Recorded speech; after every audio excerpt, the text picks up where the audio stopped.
At my joint graduation dinner with my sister, my father stood up and made an announcement that shattered my world.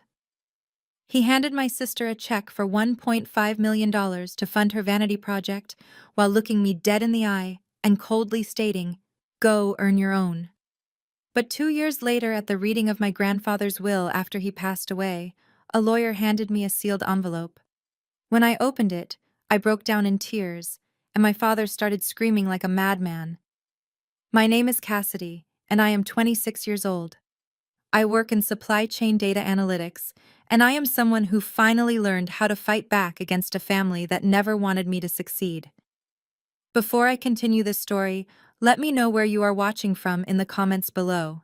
Hit like and subscribe if you have ever had to stand up to family members who constantly underestimated your true worth. The sharp clinking of a silver knife against a crystal champagne flute brought the private dining room of Chicago's most exclusive steakhouse to a sudden silence.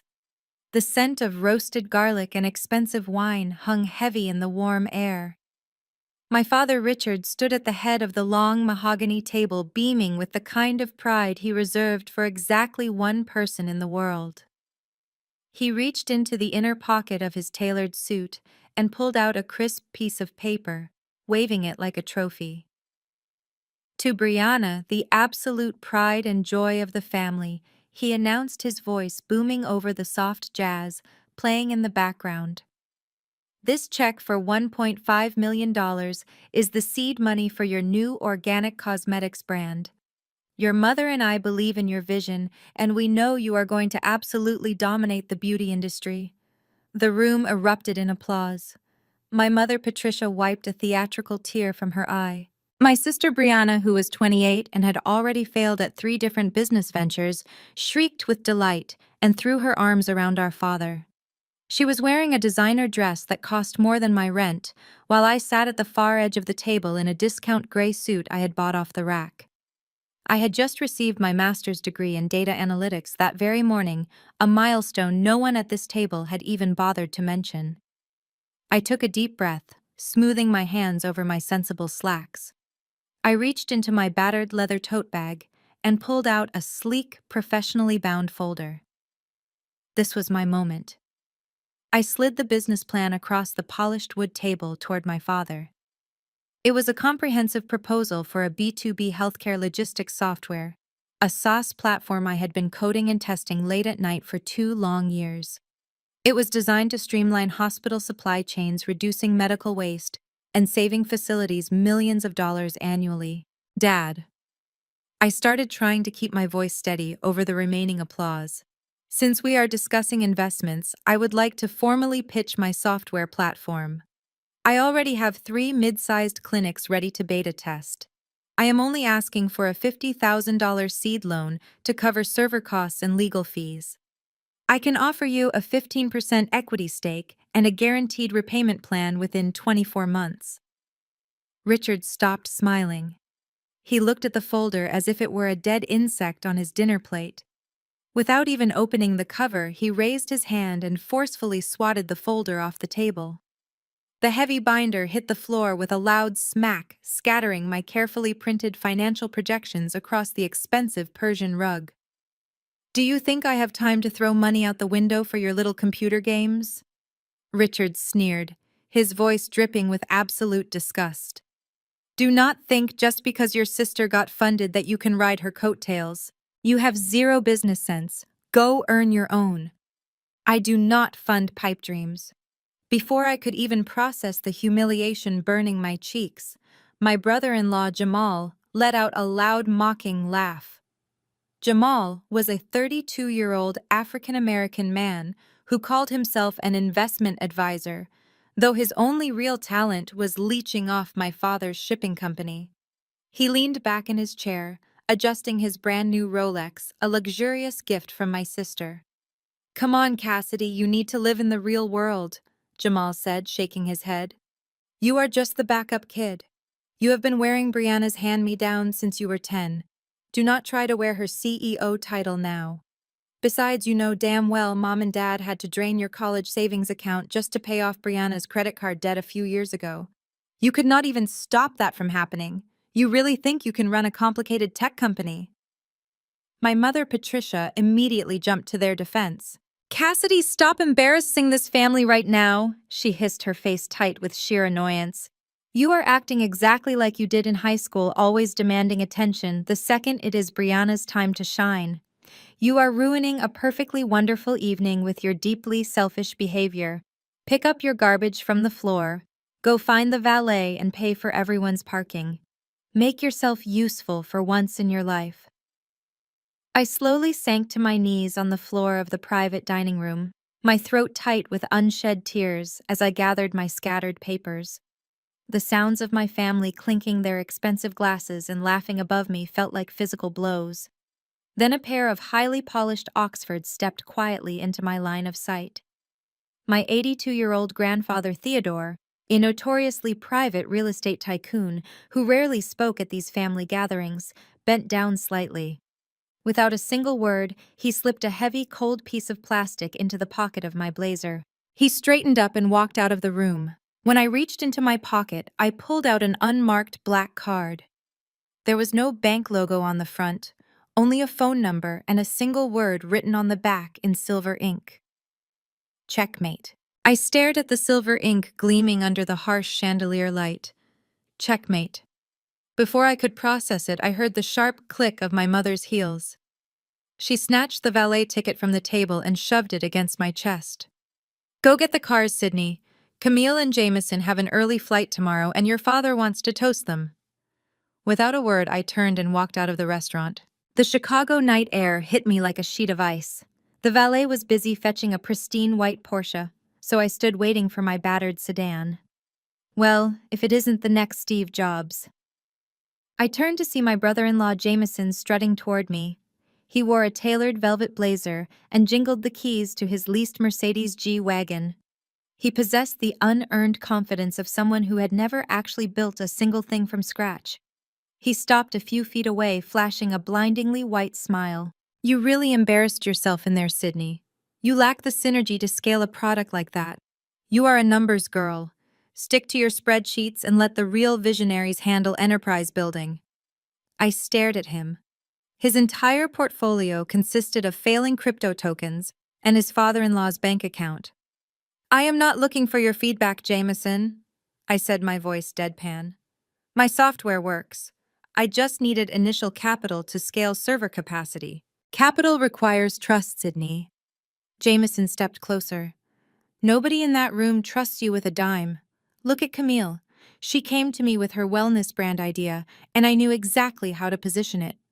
I convinced Jonathan to use the family shipping company's commercial real estate as collateral to secure her a massive line of credit. You leverage existing legacy assets. You do not beg for 50 grand like a desperate intern." My blood ran cold. He had convinced my father to put the family shipping company up as collateral for a highly volatile luxury cosmetics brand. If Camille's brand failed, my father could lose his entire fleet. "You used the shipping yards as collateral?" I asked, dropping to a whisper. "Does Dad even realize the risk exposure on a cross-collateralized loan of that size?" Jameson rolled his eyes, waving his hand dismissively. "This is exactly why you will never sit at the big table, Sydney. You lack the killer instinct. You are just the backup kid. You always have been. You have been wearing Camille's hand-me-down since you were 10 years old. Do not try to wear her CEO title now. It was the same narrative I had been fed my entire life. I was the understudy, the invisible middle child. But looking at Jameson standing there radiating toxic arrogance, something inside me completely snapped. I tapped into the one thing I was undeniably better at than anyone else in my family: the data. "Jameson," I said, taking a step toward him. "Your bravado is almost as fake as the watch on your wrist." He instinctively covered his left arm, his smile faltering. "It is a genuine Rolex. Camille bought it for me." "I am not talking about the watch," I said, my voice turning to ice. "I am talking about your pitch at dinner. You spent 20 minutes bragging to my father about your decentralized finance algorithm. You claimed your liquidity pool was generating a guaranteed 12% daily yield compounded hourly." Jameson puffed out his chest. "That is right. The ROI is unprecedented." "It is mathematically impossible," I countered, staring dead into his eyes. "If you compound a 12% daily yield hourly, you run into a fractional reserve decay. The gas fees alone on a tri-network arbitrage protocol would eat up 40% of the gross margin before the first block validates. If you actually ran those numbers, you would know that impermanent loss would drain your entire principal within 72 hours. Your foolproof investment strategy is bleeding capital at a catastrophic rate, and you do not possess the basic mathematical literacy to realize you are being liquidated. Jameson opened his mouth, but no sound came out. His jaw worked silently, his eyes darting around the parking lot as if looking for an escape route. He knew I had just exposed him as a total fraud. "You might have convinced my father to risk his legacy on your terrible advice," I said, leaning in close enough to see the sweat forming on his forehead. "But do not ever try to lecture me about business again. You are nothing but a parasite wearing an expensive suit." I turned my back on him just as the valet pulled up in my faded sedan.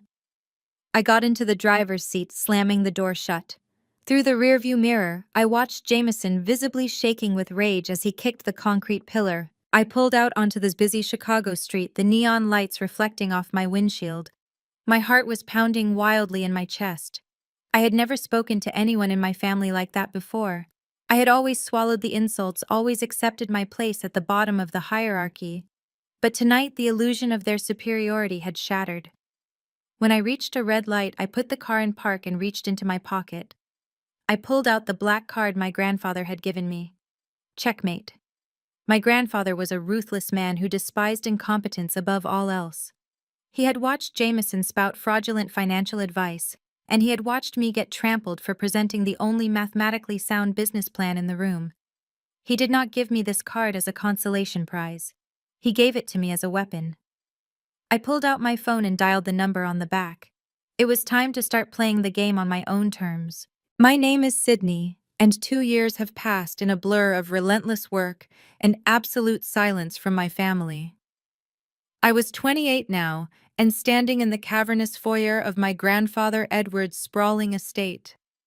The black card he had slipped into my pocket that night at the steakhouse had changed my life. It was a direct line to a private wealth management firm that fully funded my healthcare logistics software without a single question asked. While my family spent the last 24 months ignoring my existence, I had quietly built an empire. The air in the mansion smelled of expensive lilies and stale grief. We had just buried him this morning. The post-funeral reception was in full swing, but it looked more like a networking event for the city elite than a mourning period. I stood near the lavish buffet table holding a crystal glass of sparkling water, keeping my distance from the vultures. Across the room, my sister Camille was holding court. She was draped in head-to-toe black Chanel, wearing oversized sunglasses indoors like a grieving movie star. Her luxury wellness brand was an open secret in the financial sector. It was an absolute disaster, bleeding money and facing multiple consumer lawsuits for toxic ingredients. Yet there she stood, loudly bragging to a group of my grandfather's old golf partners about her upcoming expansion into European markets. It was all a desperate facade. Jameson was hovering nearby, sweating profusely through his custom velvet suit. The venture capitalist swagger he had paraded 2 years ago had entirely evaporated. His crypto liquidity pools had collapsed exactly as I had predicted they would. To cover his tracks, he had manipulated my father into taking out even more high-interest loans against the family shipping fleet. The stress was eating him alive, but he kept plastering on a fake smile every time a wealthy guest walked past. Speaking of my father, Jonathan marched toward me with a face like thunder. He bypassed the carving station and cornered me against the heavy oak dining table blocking my exit. His eyes were bloodshot, and his usual arrogant posture had been replaced by a frantic, nervous energy. "Sydney," he snapped, keeping his voice low to avoid drawing the attention of the mayor, who was chatting nearby. "I need you to go find the head caterer and take care of the final invoice. It is $10,000. Use that tech salary you are so proud of to cover it." I took a slow sip of my sparkling water, looking him up and down. "Excuse me?" I asked calmly. "Do not play deaf," Jonathan hissed, leaning in closer. "Your mother and I are dealing with a logistical nightmare right now, managing the estate transition. Camille and Jameson are grieving heavily. You are the only one standing around doing absolutely nothing. It is your duty to contribute to this family, since you refuse to be a part of our actual legacy. Pay the caterer before they cause a scene. I swirled the ice in my glass. I am not paying for your catered networking event, Jonathan. If you wanted to throw a party to impress grandfather's wealthy friends, you should have budgeted for it. His face turned a mottled shade of red. This is not a request, Sydney. You owe this family. We put a roof over your head for 18 years, and you spent the last 10 making sure I knew I was a burden. I replied, my tone completely flat. Do you remember when you made me work 70-hour weeks in your shipping warehouse for free during college just to earn my keep while you bought Camille a brand new luxury SUV for getting a passing grade? I am not opening my wallet to fund your masquerade today, especially since we both know you cannot afford to pay the caterers yourself. Jonathan gripped the edge of the buffet table, his knuckles turning white. What are you talking about? I smiled, taking another sip of water. I am talking about the fact that your corporate credit lines were frozen on Tuesday. All 3 of them. I know the exact bank that cut you off. Word travels fast in the financial logistics sector. Jameson's terrible advice finally caught up to you, did it not? The shipping company is drowning in toxic debt, and you do not even have $10,000 in liquid cash to pay for a plate of roasted beef. How dare you speak to me like that? Jonathan seethed, his voice vibrating with rage. You know nothing about my business. You are just a glorified spreadsheet reader. Before he could continue, Jameson materialized beside him, grabbing my father's shoulder in a show of false solidarity. Is there a problem here, Jonathan? Jameson glared at me, wiping sweat from his upper lip. Is the backup kid causing drama at a funeral? She is refusing to pay the caterer, Jonathan spat. She is spouting absolute nonsense about our finances. Jameson puffed out his chest, trying to summon the intimidation tactics he used to rely on. Listen to me very carefully, Sydney. You are going to pull out your credit card and handle this bill right now. We are not going to let you humiliate this family in front of the city council. I did not break eye contact with him. Or what, Jameson? You will pitch me another failing crypto token. Jameson's eyes darkened with sheer malice. He stepped forward, invading my personal space and blocking me against the wall. You have always been a jealous, bitter little girl. Camille warned me you would try to make today all about you. You are going to pay that bill, and then you are going to leave through the service entrance. If you do not, I will personally have the security team drag you out of here by your hair. I stood my ground, refusing to shrink away from him. You do not have the authority to throw me out of anywhere, Jameson. You are just a guest who married into a family you are currently bankrupting. Jameson let out a low growl. He reached out and forcefully grabbed my upper arm, his fingers digging painfully into my jacket sleeve. He yanked me forward, intending to physically drag me toward the kitchen doors. You are leaving right now, you ungrateful little brat. Take your hands off her immediately. The voice was sharp, authoritative, and echoed loudly enough to silence the entire dining room. Jameson froze his grip, still tight on my arm. The low murmur of the wealthy guests abruptly stopped. We all turned toward the grand double doors of the dining hall. Attorney Mitchell, my grandfather's longtime personal lawyer and the executor of his estate, stood in the entryway. He held a thick leather briefcase under his arm, and his expression was cold enough to freeze boiling water. Behind him stood 2 massive private security guards wearing earpieces. Mitchell walked straight toward us, his eyes fixed on Jameson's hand. I suggest you release her this instant, Mitchell said, his voice carrying a lethal warning. If you do not, I will have you arrested for assault. And if you ever touch the majority shareholder of this estate again, I will make sure you spend the next decade fighting federal lawsuits from a prison cell. Jameson immediately dropped my arm as if he had been burned. He stumbled backward, bumping into the buffet table and knocking over a stack of porcelain plates that shattered loudly on the hardwood floor. Jonathan stared at the lawyer, his mouth hanging open in complete shock, the color completely drained from my father's face. Majority shareholder Jonathan choked out the words barely audible. What the hell are you talking about, Mitchell? Edward left the estate to me. I am the eldest son. Mitchell did not even look at my father. He adjusted his glasses and looked directly at me, respectfully bowing his head. Miss Sydney, the private study is ready for you. We can begin the official reading whenever you give the word. I gave Attorney Mitchell a brief nod, ignoring the slack-jawed expressions of my father and brother-in-law. The sheer shock on Jonathan's face was a masterpiece, but I knew the real performance was yet to come. I turned to follow Mitchell down the long, vaulted corridor toward the grand library where my grandfather handled all his official affairs. The walls were lined with expensive oil paintings and antique sconces that cast long shadows across the Persian runner rugs. Before I could take 3 steps, a manicured hand clamped down hard on my wrist. I spun around to find my mother Diane. Her perfectly powdered face was flushed, and her grip was surprisingly strong.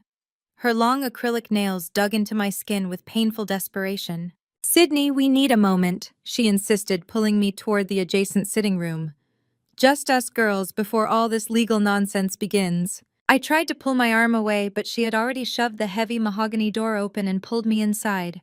The sitting room was dimly lit, smelling of old leather and dust. The moment the door clicked shut behind us, my mother's entire demeanor shifted. Her rigid posture crumbled. She pressed a tissue to the corner of her eye, producing a flawless display of crocodile tears. Her shoulders shook as she manufactured a sob that echoed in the quiet room. "Oh, Sydney, my sweet girl," she whimpered, her voice trembling with manufactured fragility. "This has been such a terrible week. Losing your grandfather has shattered this family. We are all just barely holding it together. We need to remember that we are a unit. We need to protect each other right now." I crossed my arms and leaned against a towering bookshelf. I watched her wipe away non-existent tears, marveling at how easily she could summon this victim persona. I had seen this performance 100 times before. It usually preceded a demand for money or a demand for my silence. "Cut the act." "Mom," I said, my tone completely flat. "Mitchell is waiting in the main library. The rest of your guests are wondering why the grieving daughter-in-law is hiding in a side room instead of holding court. What do you want?" Diane sniffled loudly, attempting to look wounded by my coldness. She took a step closer, reaching out to touch my shoulder. I stepped back out of her reach. She dropped her hand and sighed heavily, her fake sadness instantly evaporating into calculated business. "You heard what Jameson said out there," she whispered, glancing nervously toward the closed door. "Your father is going through a minor cash flow issue right now. The shipping company has a few temporary liabilities and the banks are being impossibly stubborn. They simply do not understand the visionary scope of Camille's brand. Jameson has secured a private high-yield bridge loan to save our current assets. It will fix everything and put the family right back on top where we belong. But with your grandfather's estate in probate, Jonathan cannot sign the final paperwork today. His assets are temporarily frozen." I stared at her, realizing exactly where this ridiculous pitch was going. "And Jameson's credit is completely fried," I stated. "He cannot secure a loan for a used bicycle, let alone a corporate bridge loan. So you want me to do it?" Diane's face brightened instantly, as if I had just offered to donate a kidney to save her life. "Yes," she exhaled eagerly, her eyes gleaming with predatory hope. "Exactly. Jameson just needs a co-signer with a clean credit history and a stable corporate salary to secure the advance. It is completely safe, Sydney. We just need your signature on a few digital documents. You will not even have to look at the terms. It will literally save this family from financial ruin. You can do this one small thing to protect your father's legacy and ensure your sister's brand survives this little hiccup." I let out a harsh laugh, the sound echoing sharply against the wood-paneled walls. "You want me to co-sign a high-interest predatory loan for a man who just threatened to have me dragged out of this estate by my hair? Are you out of your mind? Do you honestly believe I would attach my name to Jameson's fraudulent financial schemes?" Diane's desperate smile vanished, replaced by a dark, sharp scowl. Her true colors bled through the maternal facade. "Why do you always have to be so difficult?" she snapped, dropping the weeping mother routine entirely. "Be a good girl for once in your life. We are asking for basic family loyalty. You always have to make everything a battle. Not like that time you maliciously refused to take out those student loans to pay for Camille's wedding. You humiliated us in front of the entire country club by making us downsize her floral budget." You ruined her bridal aesthetic because you were too selfish to sign a simple piece of paper. My blood boiled. The sheer audacity of her rewriting history was staggering. I pushed off the bookshelf and stepped directly into her space, forcing her to look me in the eye. I did not refuse to help with Camille's wedding, I said, my voice dropping to a dangerous whisper. You and Dad illegally drained my entire college savings account. You stole $70,000 meant for my tuition just so Camille could wear a custom Vera Wang gown and have imported ice sculptures melting at her reception. I had to work 3 jobs to pay my way through my last 2 years of school because of your definition of family loyalty. You stole my future to fund her party. That was family money, and we allocated it where it was needed. Diane spat back, her eyes flashing with pure venom. She stood on her tiptoes trying to intimidate me. Camille was making a brilliant social match, and you were just reading textbooks in a cramped dorm room. You owe us for raising you. You owe us for the food you ate and the clothes on your back. Now you will sign that loan document today, or you will be cut out of this family forever. You will be dead to us, Sydney. I looked at the woman who had spent my entire life treating me like a disposable asset, a woman who viewed me only as a tool to elevate her golden child. I will never sign anything for Jameson, I said, my voice perfectly steady. I will not give a single dime to you, Jonathan or Camille. You are entirely on your own. Diane's face contorted into a mask of absolute hatred. She pointed a trembling finger right at my face, screaming at the top of her lungs, losing every ounce of her refined society persona. You ungrateful little brat, she shrieked, her voice hoarse and wild. You think you are so smart with your cheap suits and your worthless little computer jobs? You are nothing. You will always be the ugly shadow of your sister. You are going to die alone in penniless Sydney. No one will ever love you, and when you inevitably fail, you will come crawling back to us begging for scraps. You are a complete waste of space. Before she could hurl another vile insult, 3 sharp knocks echoed through the room. The heavy wooden door swung open, revealing Attorney Mitchell. He stood in the doorway, adjusting his tailored tie and staring coldly at my mother. His expression conveyed absolute disgust for the woman screaming like a banshee in his late client's home. Mrs. Diane Mitchell said, his voice carrying the chilling weight of an executioner. Take your seat. The reading is about to begin, and you will want to hear every single word. Diane visibly swallowed her rage. She smoothed the front of her black designer dress, instantly replacing her feral scowl with the mournful mask of a grieving daughter-in-law. Without another word to me, she turned on her heel and marched out of the sitting room. I followed closely behind her, feeling the heavy weight of Mitchell's gaze as we walked into the grand library. The room was cavernous, with towering walls of leather-bound books and a massive mahogany table positioned directly in the center. The air felt thick and suffocating, smelling of old paper and the cloying scent of my mother's expensive perfume. Jonathan had already claimed the chair at the head of the table, sitting with his hands steepled in front of him. Camille and Jameson sat immediately to his right. They were practically salivating. Jameson kept leaning over to whisper in Camille's ear, his eyes darting hungrily around the opulent room. We can liquidate the downtown commercial properties by Tuesday, Jameson muttered loudly enough for me to hear. I already have a buyer lined up. We just need the deed transfers. Camille nodded eagerly, adjusting her dark sunglasses. Thank God. I desperately need a massive cash injection for the Paris launch. The European distributors are threatening to back out if I do not show proof of funds by Friday. This is perfect timing. I pulled out a chair at the far end of the table, sitting as far away from them as physically possible. I crossed my legs and rested my hands in my lap, watching the greed radiate from their pores. Mitchell took his place at the opposite end of the table, directly across from Jonathan. He unclasped his heavy leather briefcase with a loud snap that made everyone in the room jump. He pulled out a thick stack of pristine documents bearing the official seal of my grandfather's estate. We are gathered today for the final reading of the last will and testament of Edward Mitchell, announced, his voice echoing off the high ceilings. I will dispense with the preliminary legal declarations and move directly to the distribution of the primary business assets as instructed by the deceased. Jonathan leaned forward, gripping the edge of the mahogany table. Camille stopped whispering. Even Diane held her breath. Mitchell adjusted his reading glasses.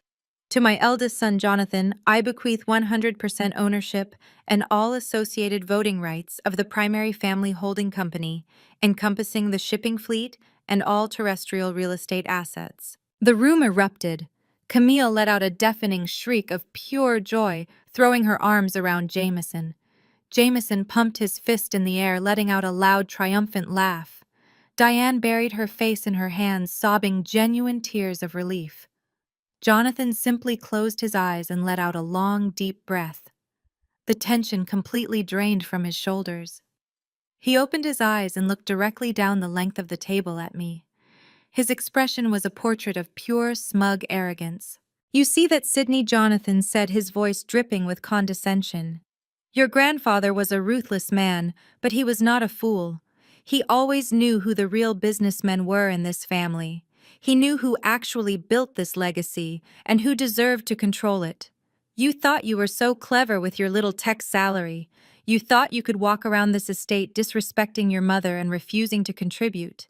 Now you get to sit there and watch me run the entire empire. Let this be a lesson to you. Disloyalty gets you absolutely nothing." I did not react. I just calmly picked up my glass and took a slow sip of sparkling water. Mitchell cleared his throat loudly. The sharp sound cut through the family celebration like a knife. "If I may finish, Jonathan. There is a specific addendum attached to this bequest." Jonathan waved his hand dismissively. "Go ahead, Mitchell. Read the fine print. I am sure it is just standard operational clauses." Mitchell looked over the rim of his glasses, his eyes cold and unyielding. "The bequeathal of the primary holding company is entirely contingent upon the immediate assumption of all its newly attached liabilities. Prior to his passing, Edward executed a sweeping restructuring of the holding entity to absorb a highly specific financial burden." Jonathan frowned, his triumphant smile faltering. "What burden? The holding company is completely debt-free." "Not anymore," Mitchell replied, turning to the next page. "Edward legally cross-collateralized the holding company with the $25 million toxic debt you secretly accrued over the last 24 months, Jonathan." The silence that fell over the library was absolute. It was so quiet I could hear the antique grandfather clock ticking in the corner. Mitchell continued reading, his voice clinical and merciless. "The failing shipping fleet loans, the over-leveraged commercial real estate mortgages, and the defaulted cosmetic brand credit lines have all been forcibly consolidated into this single holding entity.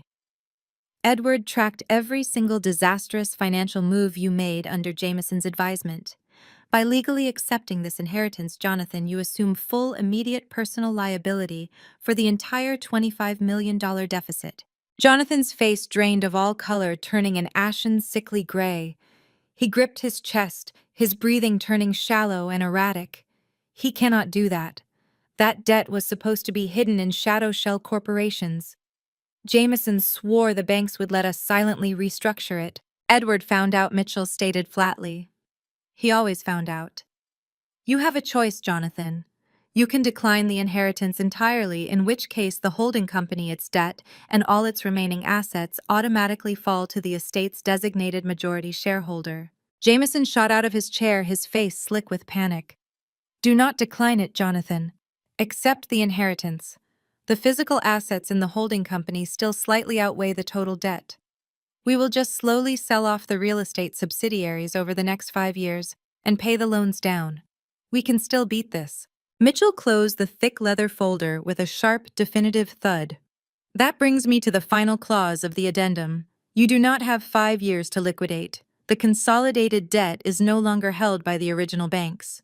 Edward orchestrated a buyout before his death. The entire $25 million debt portfolio was recently purchased in its entirety by a highly aggressive private equity firm." Jonathan started shaking. "What does that mean?" "It means they are exercising a hyper-accelerated call option," Mitchell said, staring directly into Jonathan's terrified eyes. "The private equity firm, operating under an anonymous corporate veil, is demanding immediate payment. If you accept this inheritance, Jonathan, you are legally required to pay the $25 million in full within 48 hours. Camille gasped, covering her mouth with both hands. 48 hours, she whimpered. Mitchell did not break his gaze. If you fail to produce the cash by Wednesday morning, the private equity firm will legally seize the shipping fleet, your personal estate, your bank accounts, and every single remaining asset tied to your name. They will wipe you off the map. The heavy silence in the room stretched until it felt like the walls were closing in on my father. Jonathan gripped his chest, hyperventilating as the reality of his total financial annihilation finally registered. Camille was practically vibrating with terror, clutching her Chanel bag like a life preserver. Jameson looked like he was about to vomit right on the antique Persian rug. Mitchell did not offer them a single ounce of sympathy. He turned his back on the panicking family, smoothed his lapels, and walked the length of the grand mahogany table. He stopped directly in front of me.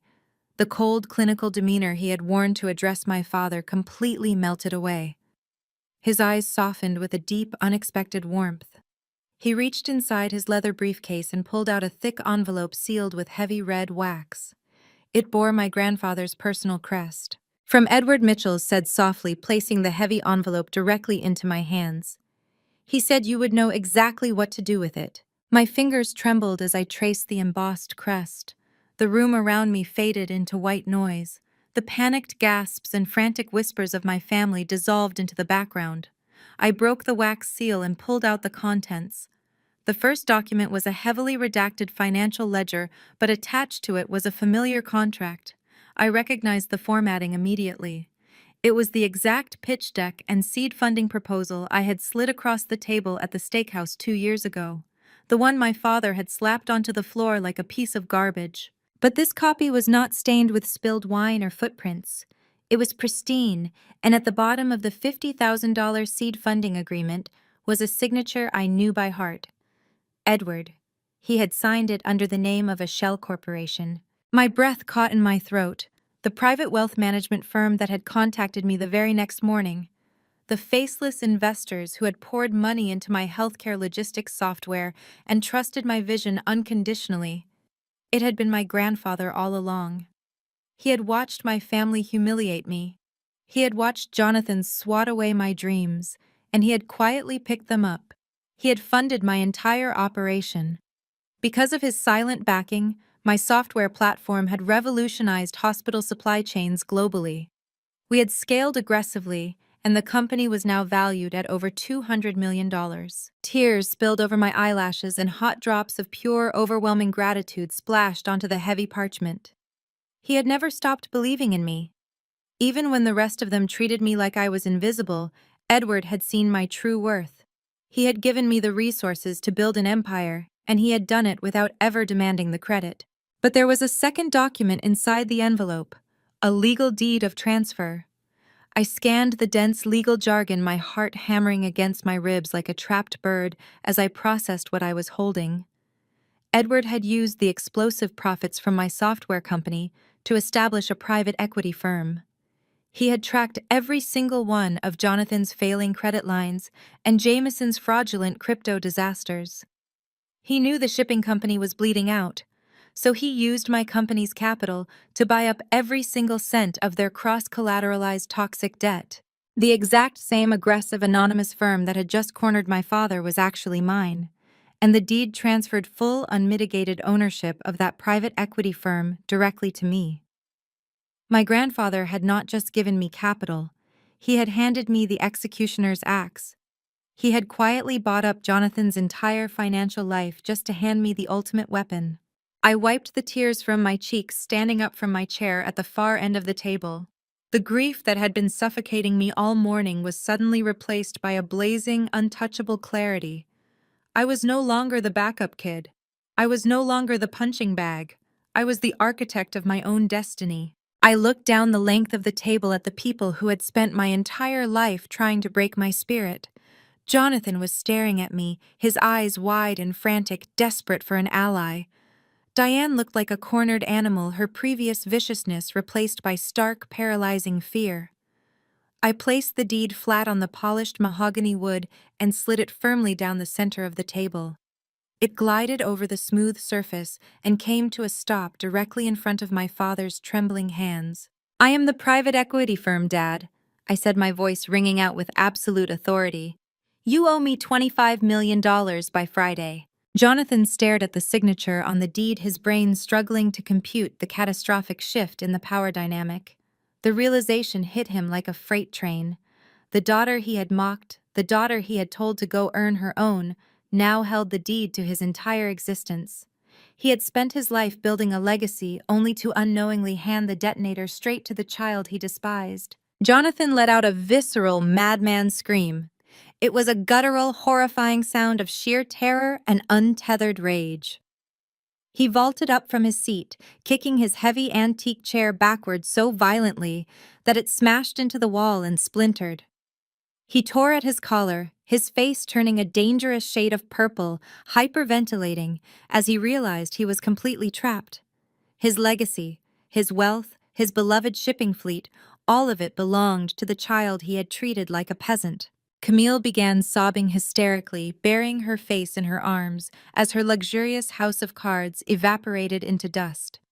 Her European expansion was dead, her designer lifestyle was over, and the Chanel sunglasses could not hide the reality of her ruin. But Jameson did not freeze. The coward who had dragged this family into financial ruin saw the deed sitting on the table and went completely feral. He let out a desperate, animalistic roar and lunged straight across the polished mahogany, knocking over crystal glasses and heavy silver candlesticks in a desperate, violent attempt to snatch the deed from my hands. Jameson's fingers clawed frantically at the air inches from the legal deed. His eyes were wide with a deranged panic driven by the sudden realization that his entire fraudulent life was about to be liquidated. But before his sweaty palm could even graze the thick parchment, a massive shadow detached itself from the darkened alcove of the library. I had known my family would react violently when backed into a corner. I had planned for it. Marcus, my lead private security contractor, moved with terrifying speed. He stepped up behind Jameson, grabbed the velvet collar of his custom-tailored suit, and slammed him face first into the solid mahogany table. The impact sounded like a gunshot. Crystal water glasses tipped over spilling ice and water across the polished wood. Jameson let out a muffled shriek of pain as Marcus twisted his arm cleanly behind his back, pinning him to the table with absolute clinical efficiency. "Get off me, you animal," Jameson gasped, his cheek mashed against the wood. "Jonathan, do something. He is breaking my arm. My father did not move a single muscle." Jonathan was completely paralyzed, staring at me with a hollow, vacant terror, as if he were looking at a ghost. Diane had backed herself into the corner of the room, clutching her pearls and whimpering in genuine fear. I stepped forward, my heels clicking rhythmically against the hardwood floor. I reached out and casually plucked the legal deed from the table right next to Jameson's flailing left hand. I smoothed out a tiny crease on the corner of the paper, moving with agonizing slowness. As I looked down at him, the clasp of his supposedly priceless watch snapped under the pressure of Marcus's grip. The timepiece clattered onto the table, popping open to reveal the cheap, poorly assembled gears of a counterfeit replica. I smiled, tilting my head. "You talk a big game about building enterprise value and leveraging legacy assets, Jameson." I looked at the broken fake watch and then directly into his panicked eyes. "You spent the last 2 years throwing around venture capital buzzwords to mask the fact that you do not understand basic economics. You thought you could siphon money out of my father's shipping company to fund crypto scams and zero-revenue cosmetic lines without the math ever catching up to you." I leaned in closer so he could hear every single syllable. "Disrupting the market is hard, Jameson, but foreclosing on your fraudulent assets, that is just basic math." Jameson squeezed his eyes shut, letting out a pathetic groan of defeat. I turned my attention back to my father. Jonathan was sweating through his collar, his hands shaking visibly. "Sydney, please," he begged, his voice cracking. "We are blood. We are family. You cannot execute a hyper-accelerated call option on your own father. We can restructure this. Give me 30 days to secure a new line of credit. I can pay you back." "You do not have any credit left to secure, Jonathan?" I said, my tone completely devoid of sympathy.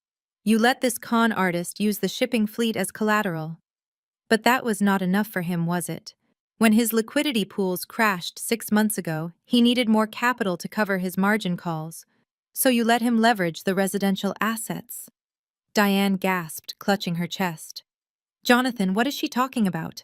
What residential assets? I kept my eyes locked on my father, watching the last shred of his pride evaporate. Tell her, Jonathan. Tell your wife what you put up as collateral to fund Camille's failing wellness brand and Jameson's gambling habit.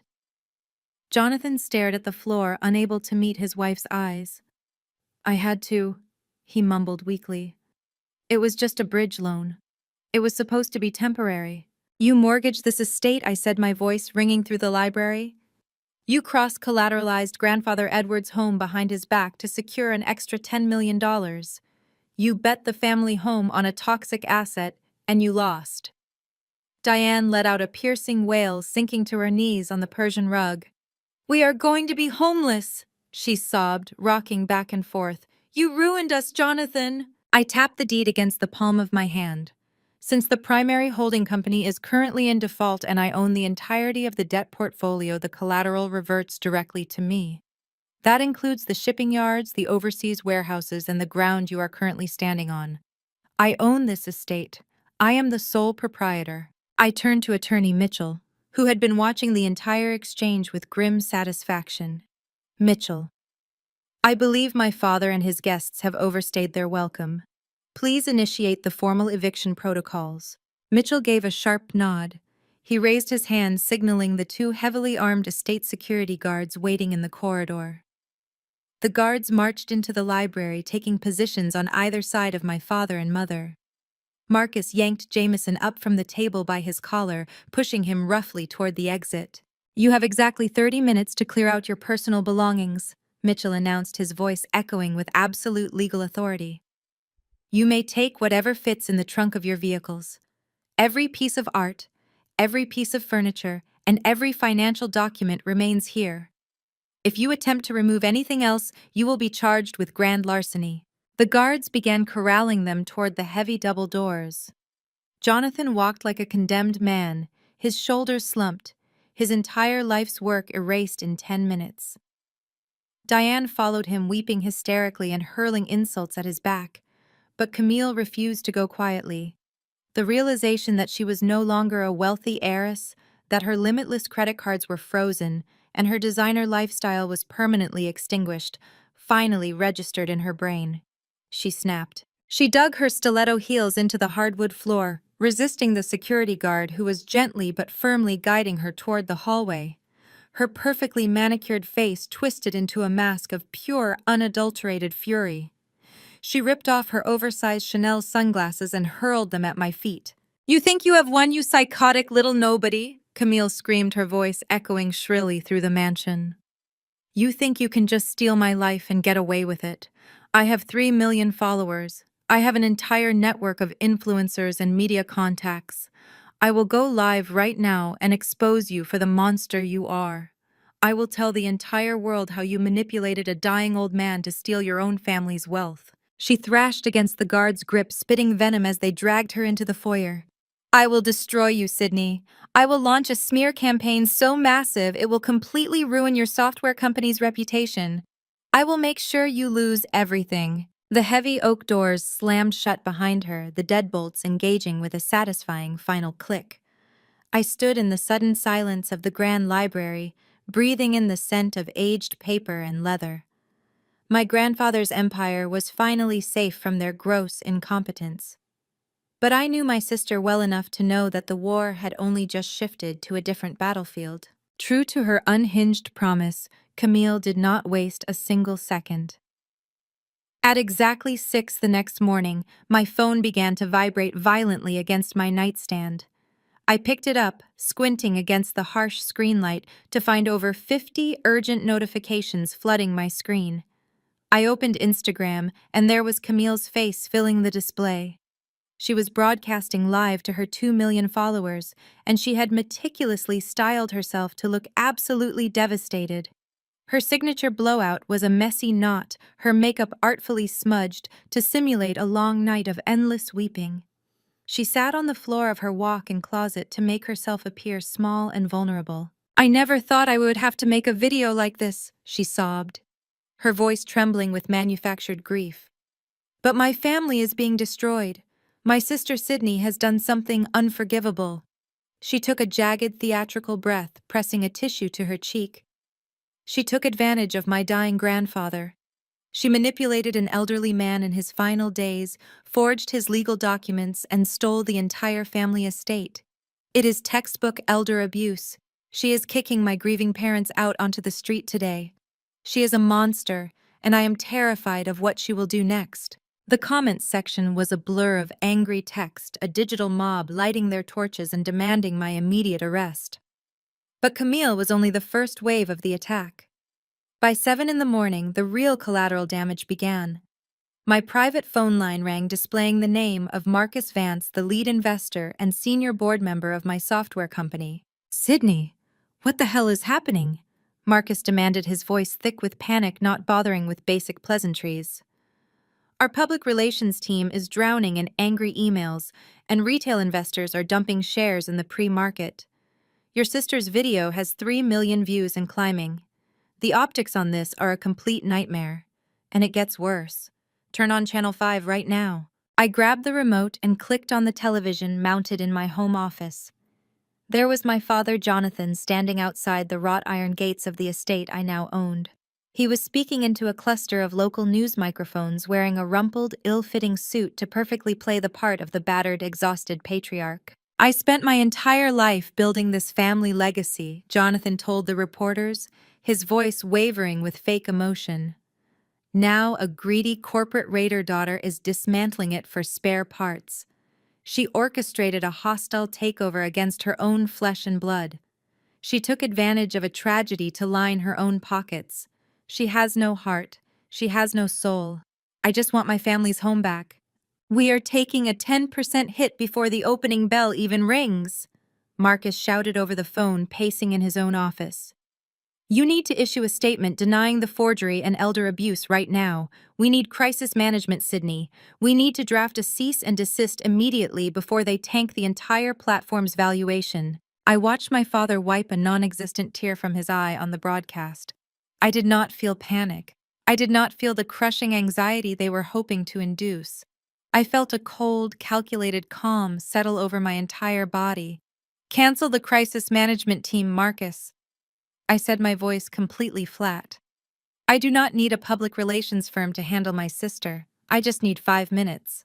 I hung up the phone and walked over to my desk, opening my laptop. I pulled up my company's encrypted back-end servers. Watching Camille play the innocent, fragile victim online triggered a very specific, deeply buried memory. 3 years ago, I was still desperately struggling to pay off the college debt my parents had saddled me with after draining my accounts. I had taken a freelance data analysis gig for Camille's newly launched skincare brand, trying to make ends meet. While running a routine audit on her supply chain logistics, I found something terrifying.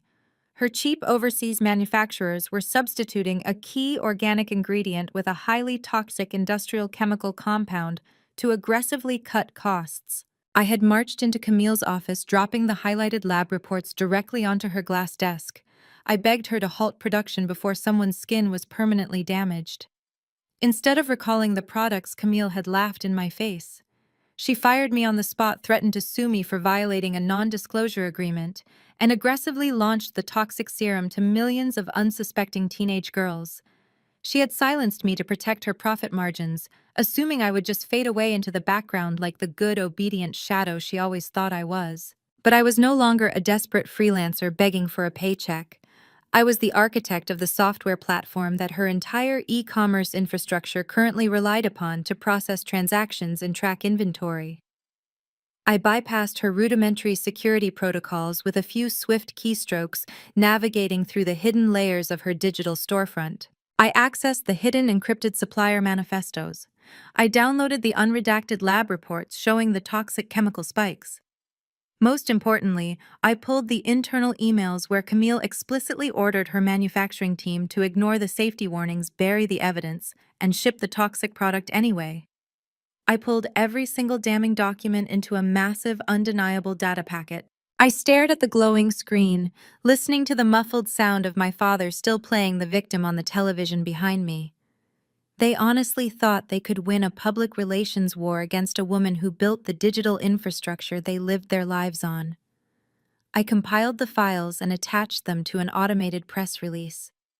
I targeted the email blast to every major news outlet, every beauty industry influencer, every consumer watchdog group, and the federal regulatory agencies. Let us see how her followers like the truth, I whispered to the empty room. I hit the enter key. The moment my fingers struck the key, a cascade of encrypted packets flooded the servers of every major beauty publication, financial news network, and regulatory agency in the country. I leaned back in my ergonomic desk chair, watching the analytics dashboard light up with ping after ping. Camille and Jameson had always underestimated me, assuming my software was just some boring logistical tool. They were too arrogant to realize that the supply chain tracking module they used for their daily operations had an open-source transparency feature. I did not even have to hack into their system to execute this strike. Camille's negligent tech team had carelessly logged the unredacted chemical manifests into a public-facing database using my software infrastructure. I simply removed the indexing block and illuminated the exact URLs for the entire world to see. The data was irrefutable. Camille had built her entire brand identity on selling a premium organic vegan lifestyle. Her marketing campaigns featured pristine botanical gardens and promises of pure, unadulterated ingredients. The public ledgers told a vastly different story. The documents I released proved her flagship serums were packed with cheap illegal industrial fillers sourced directly from blacklisted overseas factories. These facilities had been repeatedly cited for severe health violations, yet Camille had deliberately bypassed safety protocols to maximize her profit margins. She was charging $150 a bottle for glorified toxic sludge. Within 2 hours, the digital landscape transformed into a complete war zone. I projected my social media feeds onto the large monitors in my office, watching the spectacular implosion of Camille's meticulously curated empire. The same 2 million followers who had been offering her sympathy at 6 in the morning were now ripping her apart. Her comment sections turned into a relentless barrage of outrage. Mothers were posting pictures of their teenage daughters with severe chemical burns and painful rashes, realizing the expensive serum they had purchased was the culprit. The influencer community, notorious for their ruthless self-preservation, turned on her with breathtaking speed. Mega creators who had been paid thousands to promote her brand began posting frantic, tearful apology videos, dumping her products into trash cans on live streams. They scrambled to distance themselves from the radioactive fallout. Then came the corporate death blows. At exactly 11 in the morning, Sephora issued a brutal one-sentence press release announcing the immediate and permanent removal of Camille's entire product line from all their physical stores and digital platforms. Ulta followed suit 12 minutes later. The physical retail presence she had spent millions to secure vanished into thin air. The final strike arrived just before noon. The official channel of the FDA announced an immediate high-priority federal investigation into her manufacturing practices and supply chain fraud. They issued a mandatory recall of all her inventory. I opened my Bloomberg terminal and watched her company's valuation plummet in real time. The venture capital backing evaporated. The stock options became worthless. In less than 6 hours, Camille's net worth hit absolute zero. Her entire existence, built on a foundation of lies and exploitation, was entirely wiped out. My private cell phone began to vibrate violently against the polished wood of my desk. The caller ID flashed Camille's name. I let it ring 4 times, savoring the sound before calmly swiping the screen to accept the call. "Sydney, you have to stop this!" Camille shrieked. Her voice was a ragged, hysterical mess of sobs and hyperventilation. She was entirely unrecognizable from the polished, arrogant heiress who had sneered at me yesterday. "You have to take it down. Call the news outlets. Tell them it was a glitch. Tell them your software malfunctioned and the data is corrupted. They are seizing my warehouses, Sydney. The federal agents are literally at my distribution center right now. I stared at the plunging graphs on my monitor, my expression completely neutral. I cannot take down public records, Camille. That is the beauty of the blockchain ledger your team agreed to use. The internet is forever. The data is already duplicated across thousands of servers. You ruined my life, she screamed, her voice cracking into a high, feral pitch. You took away my house and now you are destroying my company. I have nothing left. The banks are freezing my personal accounts. My investors are threatening to sue me for fraud. You have to issue a retraction. You owe me this. We are sisters. The sheer audacity of her demanding loyalty after a lifetime of cruelty was almost laughable. I thought about the time she fired me to silence my warnings, discarding my concerns about human safety just so she could buy another luxury sports car. We stopped being sisters the day you chose your profit margins over people's lives. I said, my voice dropping to a glacial, uncompromising chill. You built a fraudulent empire on toxic chemicals and stolen money. I just handed the public the receipt. But Sydney, please, Camille begged, her voice dissolving into pathetic, gasping wails. You have to save me. Go earn your own reputation, Camille. I replied, my tone leaving zero room for negotiation. I pulled the phone away from my ear, ready to disconnect the call and block her number permanently. But before my thumb could press the screen, a piercing high-decibel alarm shattered the quiet sanctuary of my home office. Red strobe lights began flashing along the ceiling of my penthouse apartment. The automated security voice echoed from the hidden speakers mounted in the walls. Warning, lobby security perimeter breached, private elevator accessed without authorization. I dropped the phone onto my desk, my blood running cold. My penthouse occupied the entire top floor of a highly secure luxury high-rise in downtown Boston. The private elevator required a biometric scan and a cryptographic keycard just to move past the lobby.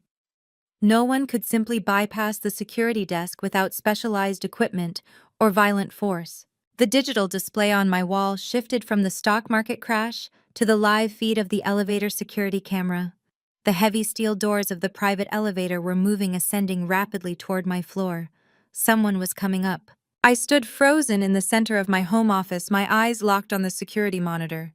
The digital floor indicator blinked rapidly. 38, 39, 40. The private elevator chimed a soft melodic note that echoed through the cavernous space of my penthouse. I did not reach for the panic button. I wanted to see exactly who was foolish enough to breach my sanctuary. The heavy steel doors slid open with a quiet hiss. Stepping onto the pristine marble floor of my foyer was not a team of federal agents or a deranged fan of Camille. It was my mother. Diane looked frantic. Her perfectly coiffed hair was windblown and her expensive designer coat was buttoned unevenly. She was clutching a large leather tote bag to her chest like a shield. My mind raced, calculating how she had bypassed the biometric scanners in the lobby. Then I remembered.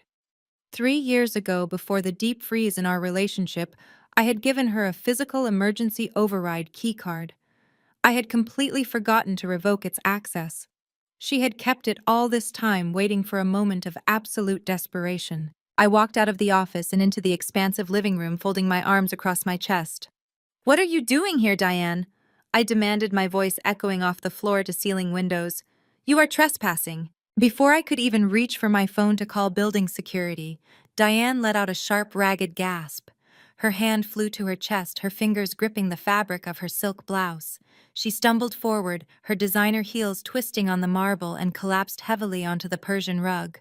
The leather tote bag hit the floor, spilling a few papers and cosmetic items. Sydney. She wheezed, her face contorting in an agonizing grimace. Sydney, please. My heart. I cannot breathe. She began to thrash weakly against the floor, clutching her chest with both hands. Her breaths came in shallow, ragged bursts. The performance was visceral, terrifyingly realistic. She looked exactly like a woman in the throes of a massive cardiac event. Get my pills, she gasped, pointing a trembling finger toward the expansive open-concept kitchen. I left my spare bottle on the kitchen island. Please, Sydney. I need water and my pills. Hurry. A jolt of adrenaline shot through my veins, But years of surviving my family's psychological warfare had conditioned me to hesitate. I knew my mother. I knew the lengths she would go to when her comfortable lifestyle was threatened. Still, the primal instinct to save a dying parent tugged at my feet. I turned on my heel and sprinted toward the kitchen, my bare feet slapping against the cold marble. I reached the massive quartz island, my eyes scanning frantically for a plastic pill bottle. There was nothing. The counter was completely bare. I grabbed a glass from the cabinet and shoved it under the faucet, filling it with ice-cold water. As I turned back toward the living room, my gaze caught the reflection in the polished antique mirror hanging in the dining alcove. The mirror provided a perfect, unobstructed view of the hallway leading directly to my home office. The reflection stopped me dead in my tracks. The water glass slipped through my fingers, shattering into 100 jagged pieces against the floor. Diane was no longer writhing on the rug. The agonizing heart attack had completely evaporated. She was sprinting down the hallway with the speed and agility of an Olympic athlete, making a direct beeline for my home office. She knew exactly where I kept my physical safe. She was going after the original debt deeds, the very documents that gave me total legal ownership of the family estate. I did not yell. I did not run. I simply walked out of the kitchen, stepping carefully over the shattered glass, and pulled my smartphone from my pocket. I strolled down the hallway, leaning casually against the doorframe of my office. Diane was frantically twisting the dial on my wall safe, her face flushed with exertion, completely oblivious to my presence. She was muttering under her breath, pulling at the heavy steel handle with desperate manic energy. Her fingernails were chipped, the perfect manicure ruined by her frantic scratching against the metal. "Smile for the security cameras, Mom," I said. My voice was a calm, steady blade cutting through the silence of the room. Attempted burglary and breaking and entering carry a mandatory minimum sentence in this state. Diane spun around, letting out a startled shriek. She pressed her back against the safe, her eyes wide with a cornered, animalistic panic. She looked at my phone, then up at the blinking red light of the security camera mounted in the corner of the ceiling. The realization that her brilliant performance had been entirely captured in high-definition video washed over her face. The facade of the fragile, dying mother instantly melted away. The mask slipped, revealing the ugly, bitter truth underneath. "You think you are so smart?" Diane snarled, pushing herself off the wall. Her voice dropped its usual aristocratic lilt, transforming into a venomous, hateful hiss. "You think you can just destroy your family and walk away a winner? You are nothing, Sydney. You have always been nothing but a miserable, ungrateful burden." I stood my ground, my expression completely unchanged. "Go ahead, Mom," I said softly. "Say what you really want to say. Get it out of your system before the police arrive." "I never wanted you!" she screamed, stepping toward me with her hands balled into tight fists. Her face was twisted with decades of suppressed resentment. "You were a mistake, an accident that ruined my youth and trapped me. I had a modeling career. I had prospects. I was young and beautiful and the center of the world. Then you came along and ruined my body and my freedom. I only kept you because Jonathan said it would look good for his corporate image to have a second child. I loved Camille. I tolerated you. And I have spent my entire life wishing you had never been born." The words were designed to obliterate me. They were the ultimate weapon in a toxic parent's arsenal, specifically crafted to shatter a child's foundational sense of self-worth. But she was 30 years too late. I had already built my own foundation of steel and encrypted code. I did not flinch. I did not shed a single tear. I just looked at her with clinical scientific curiosity, studying the pathetic, desperate woman screaming in my office. "You are going to regret this," Diane spat, marching past me toward the hallway. She grabbed her leather tote bag from the living room floor, shoving her scattered belongings back inside with jerky, aggressive movements. "I will see you in court, Sydney. I will make sure you lose every single penny you have hoarded." She stormed toward this private elevator, slamming her hand against the call button. I followed her slowly, watching her retreat. As the elevator doors opened and she stepped inside, refusing to look back, my eyes caught a glimpse of something white, resting on the dark Persian rug. In her frantic rush to fake a heart attack and gather her spilled bag, she had missed a single folded document. I waited until the elevator doors closed completely, before walking over and picking it up. It was a printed bank statement, but it did not belong to my mother. The name printed at the top of the ledger belonged to Jameson. I unfolded the crisp paper, my eyes scanning the heavily highlighted transaction history. The numbers did not make any sense. There were massive recurring offshore wire transfers authorized under my father's corporate shipping accounts, completely bypassing the standard auditing protocols. Jameson was not just failing at crypto investments. He was systematically draining the company's liquid cash reserves, laundering millions of dollars every single month. And the destination routing numbers pointed directly to a highly illegal, blacklisted shell corporation known for funding international criminal syndicates. I stared at the crumpled bank statement in my hand, the harsh fluorescent lights of my office illuminating the staggering sequence of numbers. The offshore routing codes were unmistakable. I walked over to my desk, booted up my encrypted terminal, and ran the account sequences through a proprietary tracing algorithm my team had developed for financial compliance. The results populated on my screen in seconds, mapping a sprawling parasitic web of transactions. Jameson was not a victim of a volatile cryptocurrency market crash. He was the architect of a massive systematic embezzlement scheme. For the past 18 months, he had been initiating automated wire transfers from the primary operating accounts of my father's shipping company. He disguised these transfers as payments to international freight vendors and overseas maintenance contractors. But the money never reached any shipyards. Instead, the funds were funneled through a labyrinth of blacklisted shell companies before landing directly in Jameson's personal decentralized crypto wallets. He had siphoned over $12 million right from under Jonathan's nose. My father had been so desperate to maintain the illusion of generational wealth and so eager to embrace his shiny new son-in-law that he had handed him the keys to the corporate treasury without a single audit. I needed to corner him before he realized the document was missing and tried to flee the country. I opened my email client and drafted a brief, highly calculated message to his private address. Jameson, the recent public relations fallout is escalating.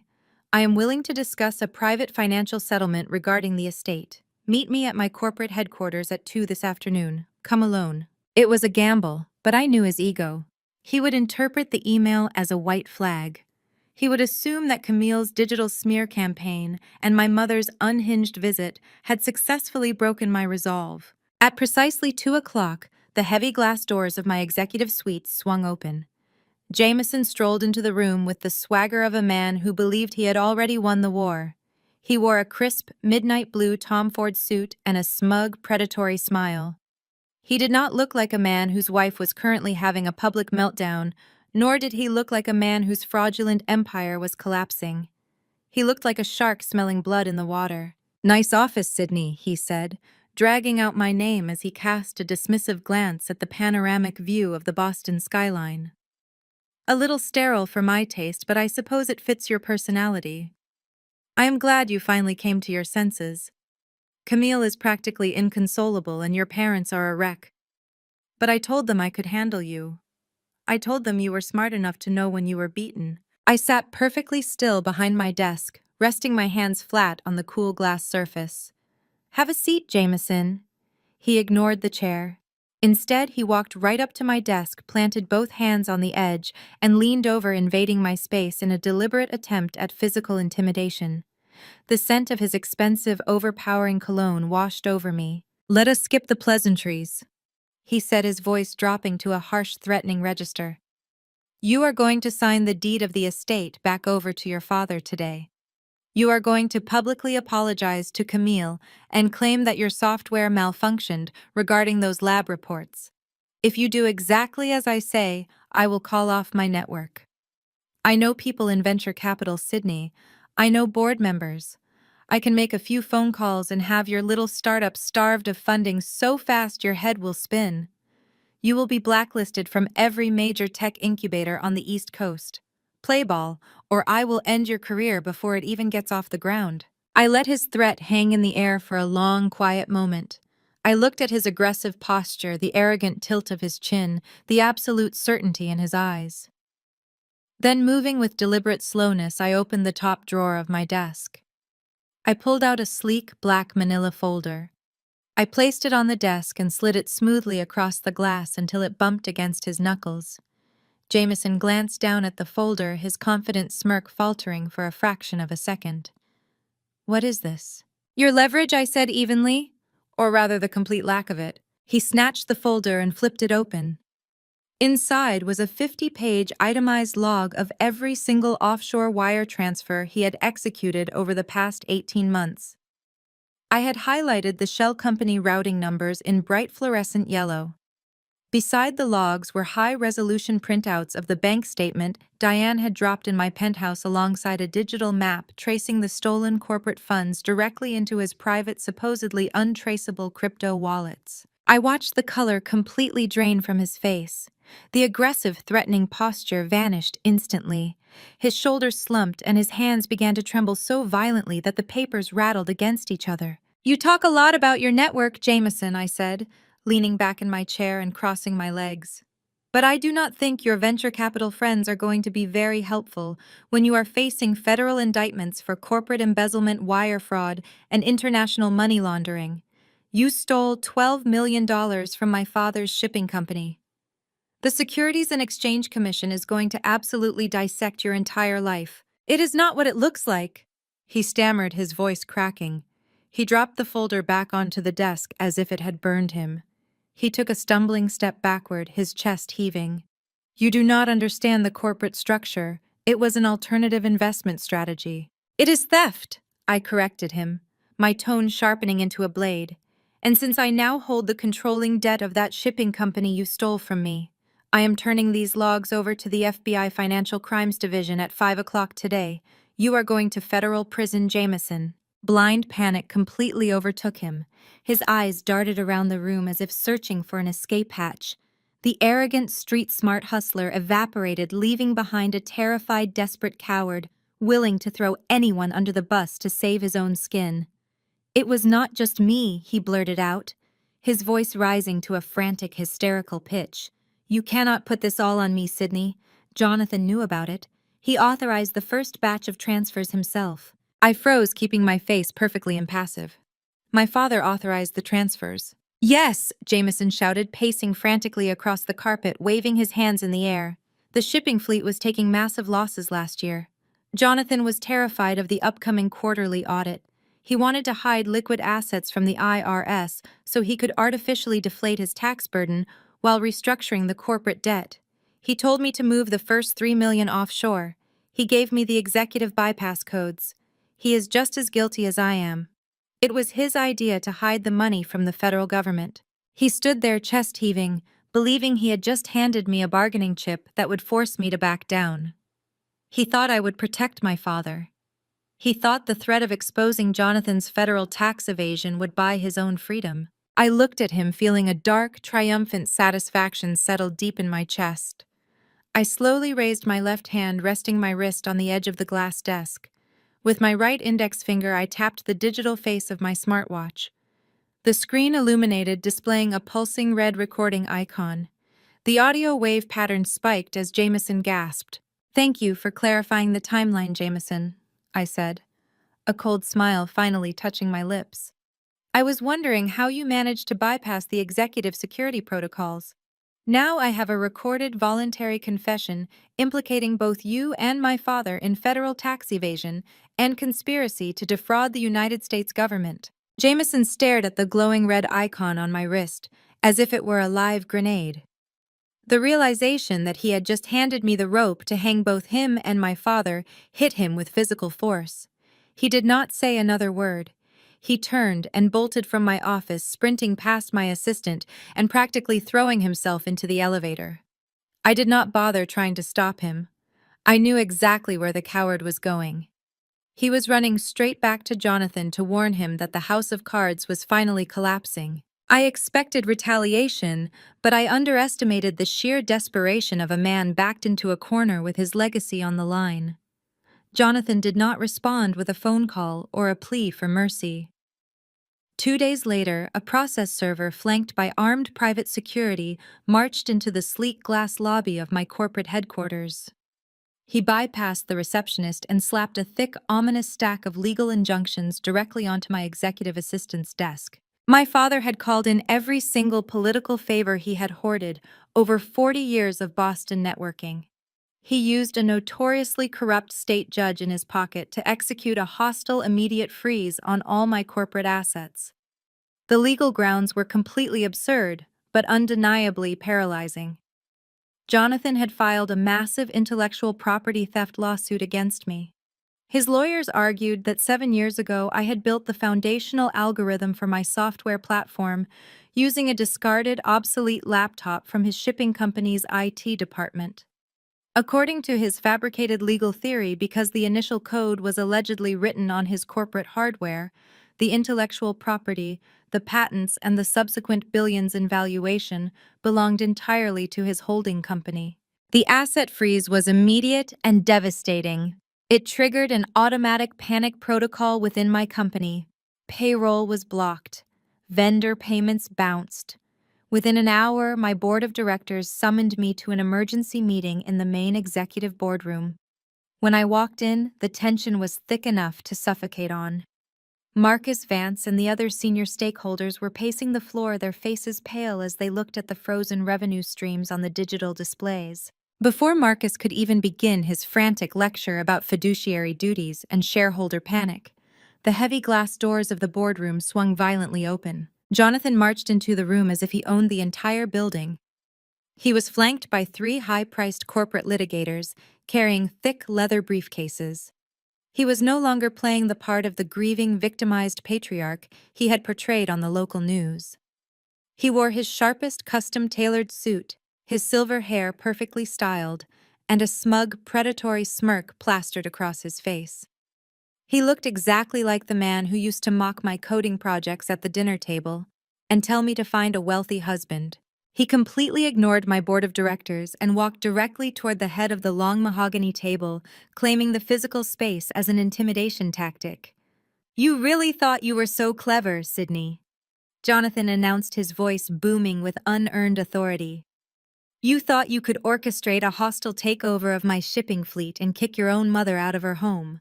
But you forgot who taught you how the real world operates. You got sloppy." I sat perfectly still in my leather chair, resting my hands on the armrests. I did not flinch. I did not speak.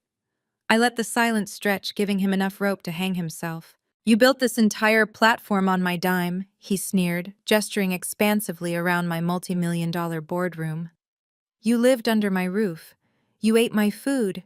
You used my old company computers to write your little programs because I allowed it. That makes every single line of code in your servers my proprietary property. I own this software. I own this company. And as of this morning, you do not have access to a single penny of operating capital." Marcus slammed his hand against the table, his face flushed with anger. "This is extortion, Jonathan. You know that claim will never hold up in a federal court." "It does not have to hold up in federal court," Jonathan laughed, turning to face my panicked investors. "It only has to tie you up in litigation for the next 5 years. How long do you think this startup will survive with frozen assets, Marcus? A month? 2 weeks? You will be bleeding talent and bleeding cash before the first hearing even takes place. I am putting this little girl back in her place." He turned his attention back to me, leaning his knuckles against the table. The smug satisfaction radiating from him was nauseating. He genuinely believed he had won. He believed he had outsmarted me using the same aggressive bullying tactics he had used to terrorize his business rivals for decades. "Here is the deal, Sydney," he said, dropping his voice to a low, threatening register. "You are going to sign over the $25 million debt deed for the estate right now. You are going to surrender the shipping fleet documents and publicly clear Jameson's name. In exchange, I will graciously drop this intellectual property lawsuit and let you keep playing CEO at your little tech company. Refuse, and I will bleed this company dry until you are begging me for a job in my accounting department." He stood up straight, adjusting his expensive silk tie. I watched his chest swell with pride. He looked around the room, expecting to see defeat in my eyes. He expected me to cry, to beg to revert back to the anxious teenager who desperately wanted her father's approval. Instead, I simply smiled. The heavy glass doors at the back of the boardroom clicked open. My lead corporate attorney Mitchell walked into the room. He completely ignored Jonathan and his team of litigators. Mitchell carried a high-definition laser projector under his arm and a thick manila envelope in his hand. He walked calmly to the center of the room, set the projector onto the mahogany table, and plugged it directly into my secure network terminal. Jonathan frowned, his confident smirk faltering slightly as he watched Mitchell power on the device. "What is the meaning of this?" Jonathan snapped, glaring at my lawyer. "We are in the middle of a private settlement negotiation." Mitchell did not even look at him. He simply adjusted the lens of the projector, aiming it at the massive blank wall at the far end of the boardroom. He tapped a few keys on his tablet, bringing the system online. Then he finally turned his head, fixing my father with a look of absolute icy professional disdain. "Mr. Jonathan Mitchell," said, his voice echoing cleanly through the tense silence of the room, "you might want to look at the screen before you finish making your demands." Mitchell tapped the screen of his tablet with practiced precision. The massive blank wall at the far end of the executive boardroom instantly illuminated, displaying a stark high-contrast waveform graphic. Then the pristine acoustic system of the suite crackled to life, filling the cavernous room with a voice that was panicked, shrill, and unmistakably Jameson's. It was not just me, the recording echoed, bouncing off the glass walls. "You cannot put this all on me, Sydney." Jonathan knew about it. He authorized the first batch of transfers himself. Jonathan visibly flinched. The smug, predatory smirk vanished from his face as if it had been slapped away. The blood drained from his cheeks so rapidly he looked practically translucent.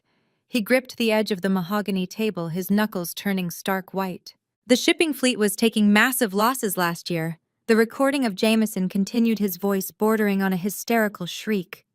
Jonathan was terrified of the upcoming quarterly audit.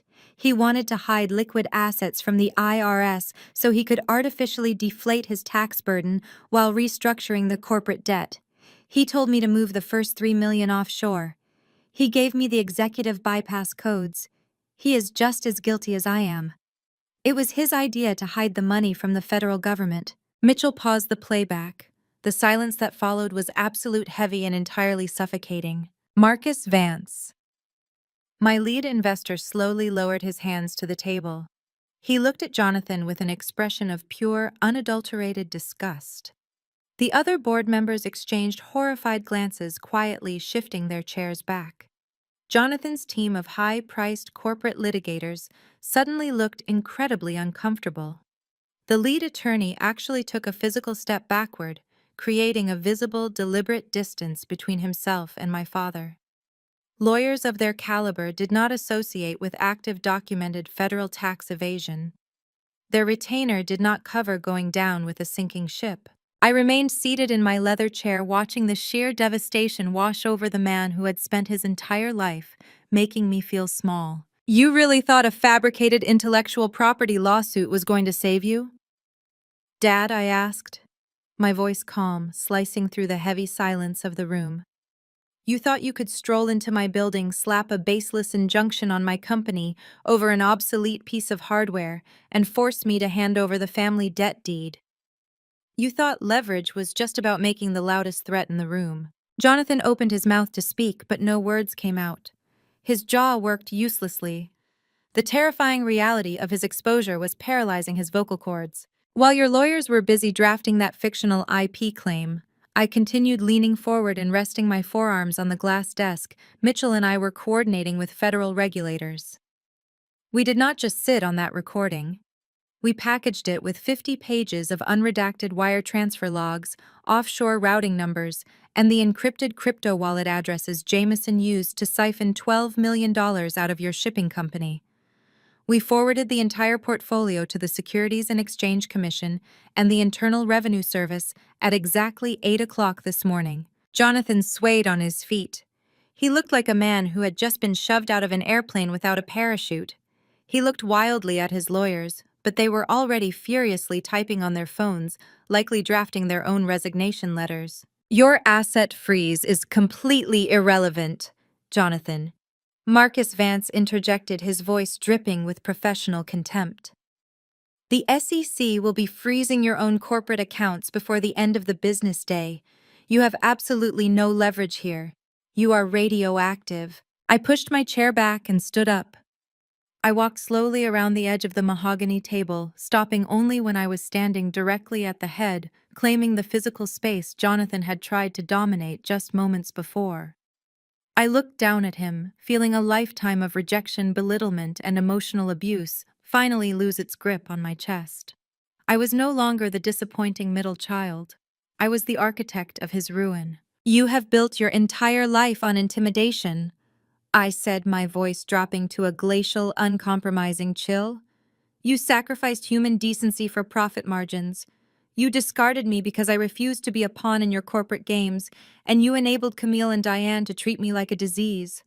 Now you are going to pay the exact price of your arrogance. I signaled to Mitchell.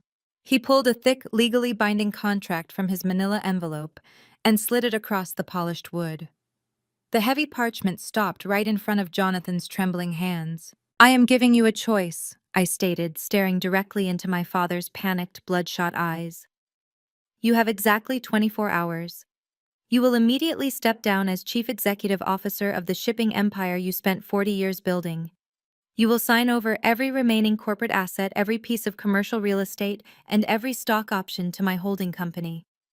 You will liquidate your personal offshore accounts to pay back the funds you embezzled from your own investors.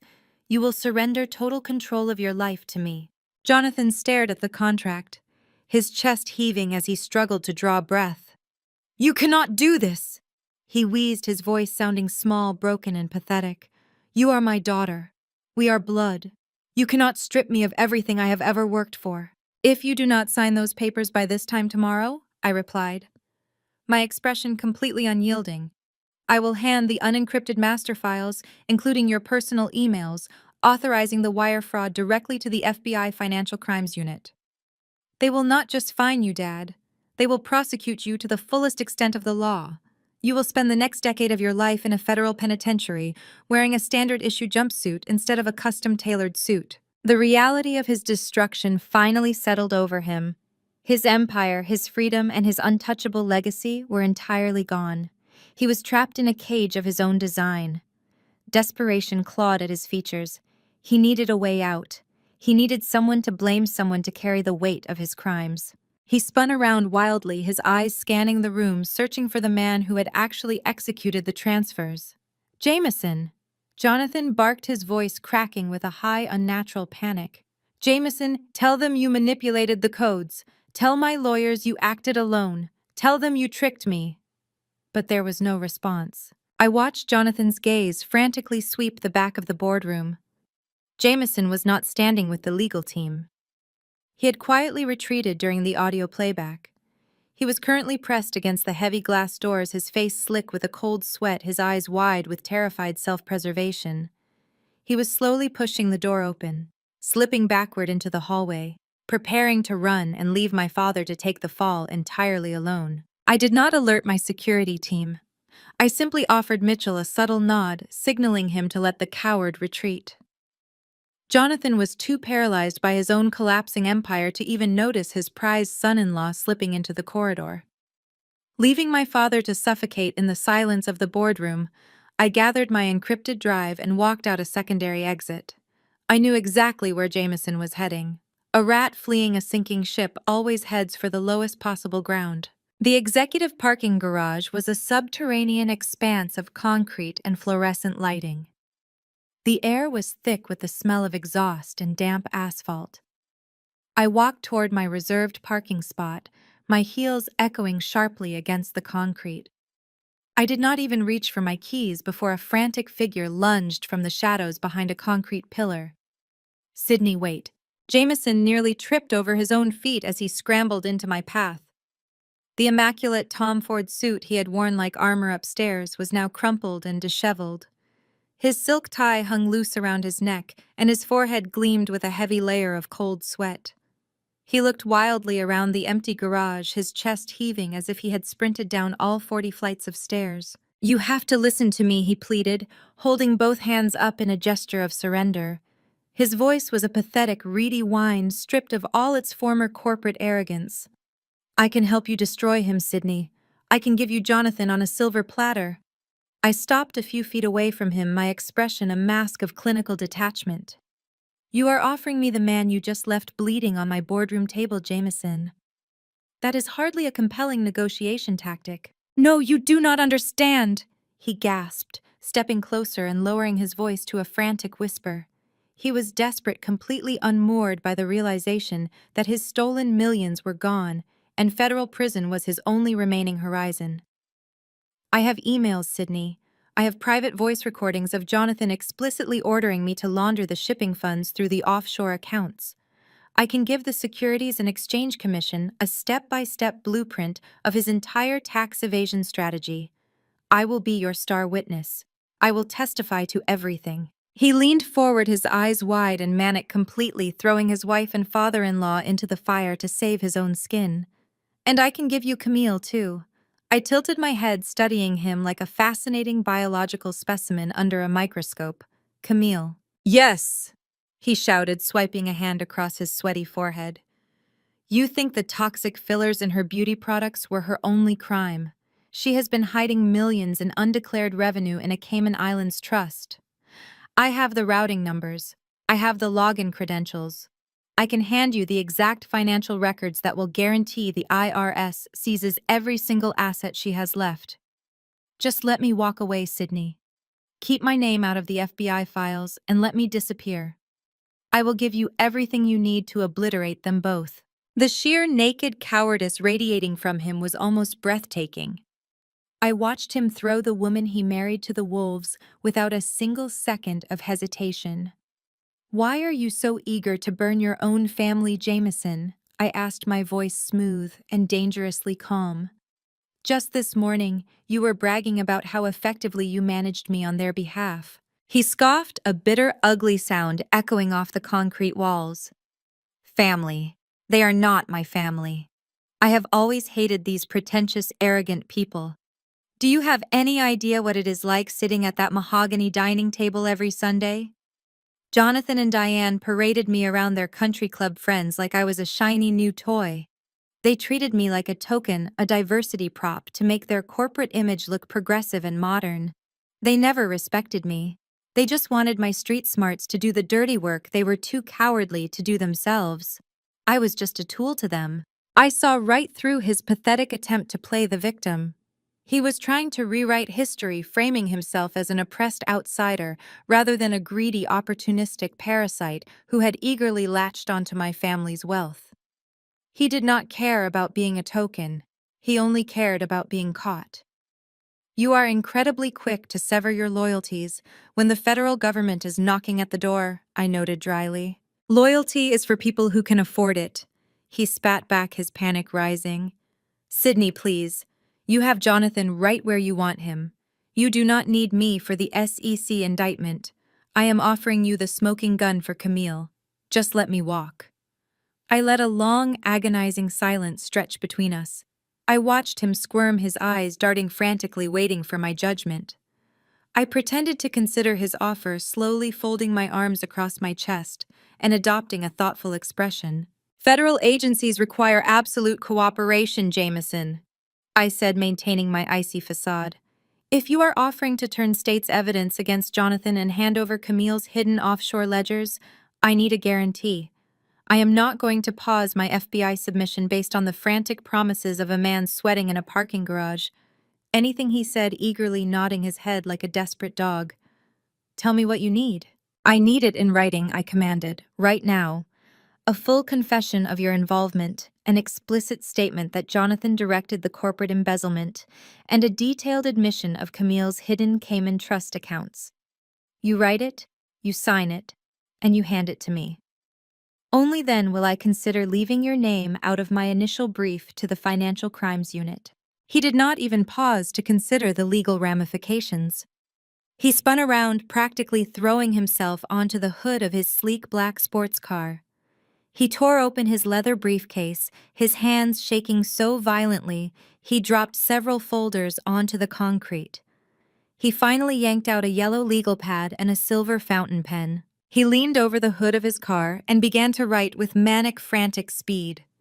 The scratch of the pen against the paper echoed in the quiet garage as he meticulously documented every single crime his wife and father-in-law had committed. He detailed the routing numbers. He detailed the executive orders. He threw his entire life away on a yellow notepad, completely blinded by his own narcissistic desperation to escape the consequences of his actions. "Done!" he gasped, ripping the page from the pad and spinning around. He shoved the paper toward me, his chest heaving. "It is all there. Jonathan's directives, Camille's accounts, everything. Now you have to let me go. You promised." I took the yellow paper from his trembling hand. I read his jagged, frantic handwriting, my eyes scanning the explicit confessions that would guarantee my sister and father would never see the inside of a corporate boardroom again. At the bottom of the page, his signature was slashed across the paper in bold blue ink. I did not say a word. I smoothly pulled my smartphone from my blazer pocket, raised it, and snapped a high-resolution photograph of his signed confession. "Wait, what are you doing?" Jameson asked, a new wave of panic washing over his face as he watched me tap the screen. I tapped the share icon. I selected a specific contact. I hit send. "I am ensuring total transparency," I replied, my voice devoid of any mercy. A fraction of a second later, the piercing shrill ringtone of Jameson's cell phone shattered the quiet of the parking garage. He flinched, his hand instinctively flying to his jacket pocket. He pulled the phone out, staring at the illuminated screen. His face went entirely devoid of color, turning a sickly, ghostly white. The caller ID flashing on his screen was Camille. I had just forwarded his handwritten signed confession, detailing her hidden offshore accounts directly to her private phone. And she was calling him. The frantic, hysterical screaming echoing from the small speaker of his phone was audible even before he managed to swipe the screen to answer. I left Jameson hyperventilating in the damp air of the parking garage. The shrill, hysterical screaming of his wife pouring from his smartphone speaker was the perfect soundtrack for my exit. I did not look back. I simply turned on my heel, the sharp click of my stilettos echoing off the concrete, and drove away. I had his written confession. I had the digital assets. The Blackwell corporate empire was officially mine. But a narcissist never truly surrenders until their audience is entirely gone. They will cling to the illusion of power until the very stage collapses beneath their feet. 48 hours later, the city hosted the annual Innovators and Titans Charity Gala in downtown Chicago. It was the absolute pinnacle of the high society calendar, a glittering playground for billionaires, legacy families, and elite venture capitalists.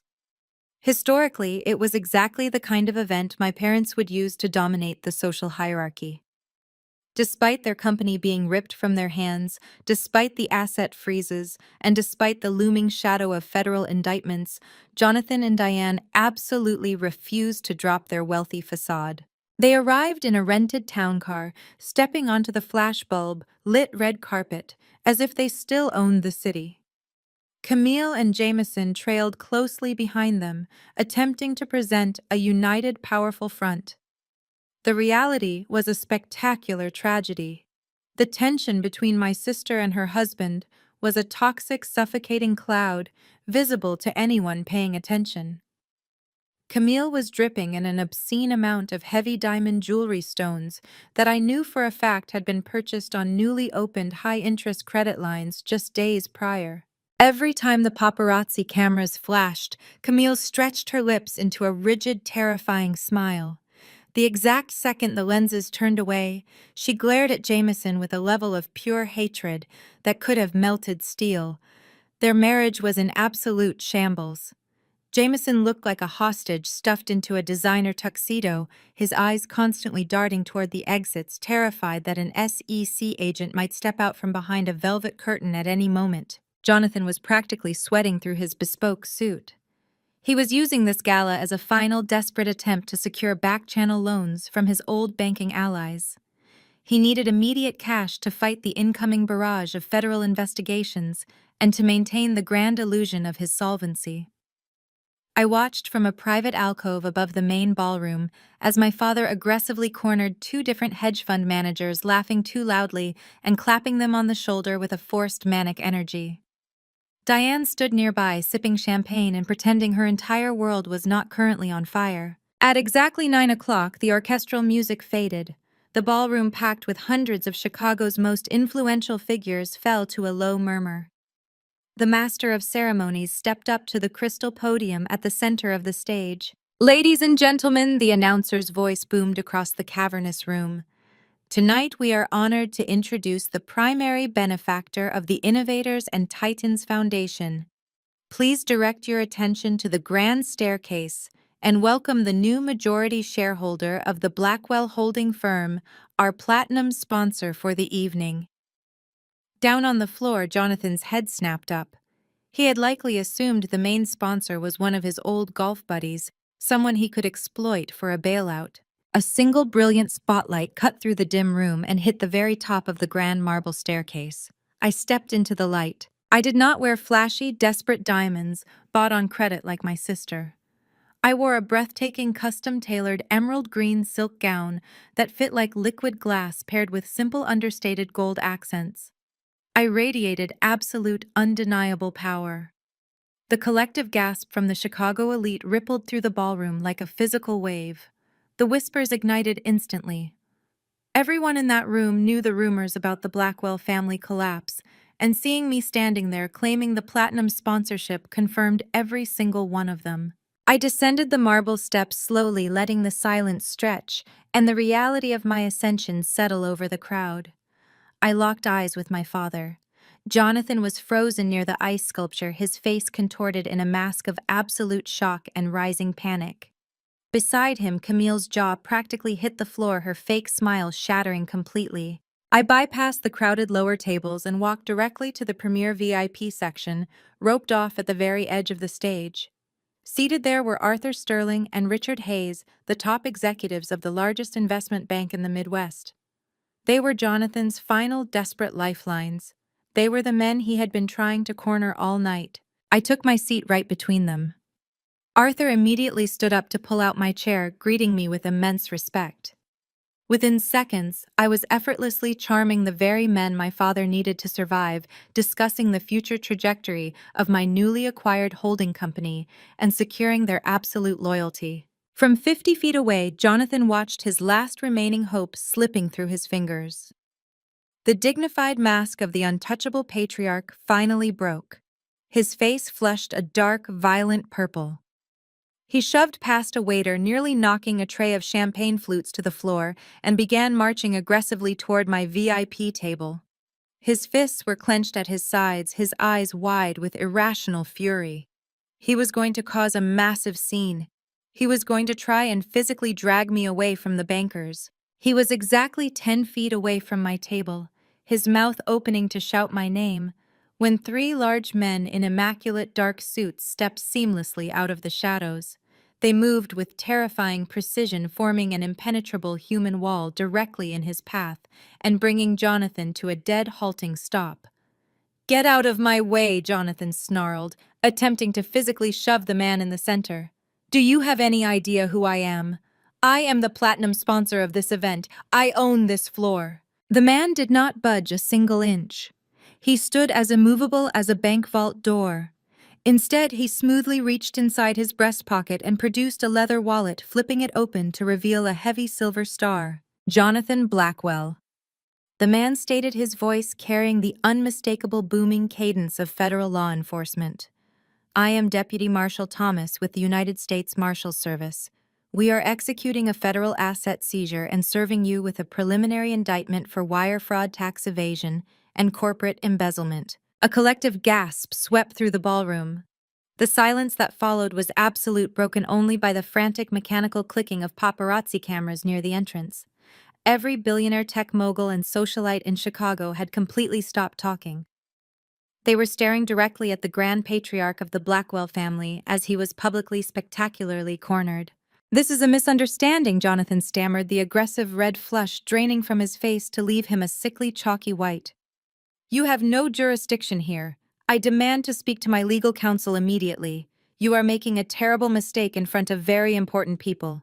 We have the full cooperation of the SEC and the IRS based on sworn testimony and unredacted financial ledgers provided to our office this afternoon. The marshal continued, his tone entirely devoid of sympathy. He pulled a thick stack of folded legal documents from his jacket and pressed them directly against Jonathan's chest, forcing my father to instinctively grab them. A second man stepped forward from the trio. He wore wire-rimmed glasses and carried a sleek metal briefcase. I am the appointed federal liquidator, Mr. Blackwell.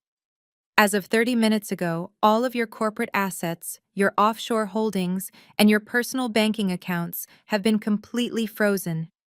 Furthermore, this seizure warrant grants us immediate authority to confiscate all physical assets purchased with illicit funds or currently being leveraged as collateral. Jonathan looked like a man who had just been shot in the stomach.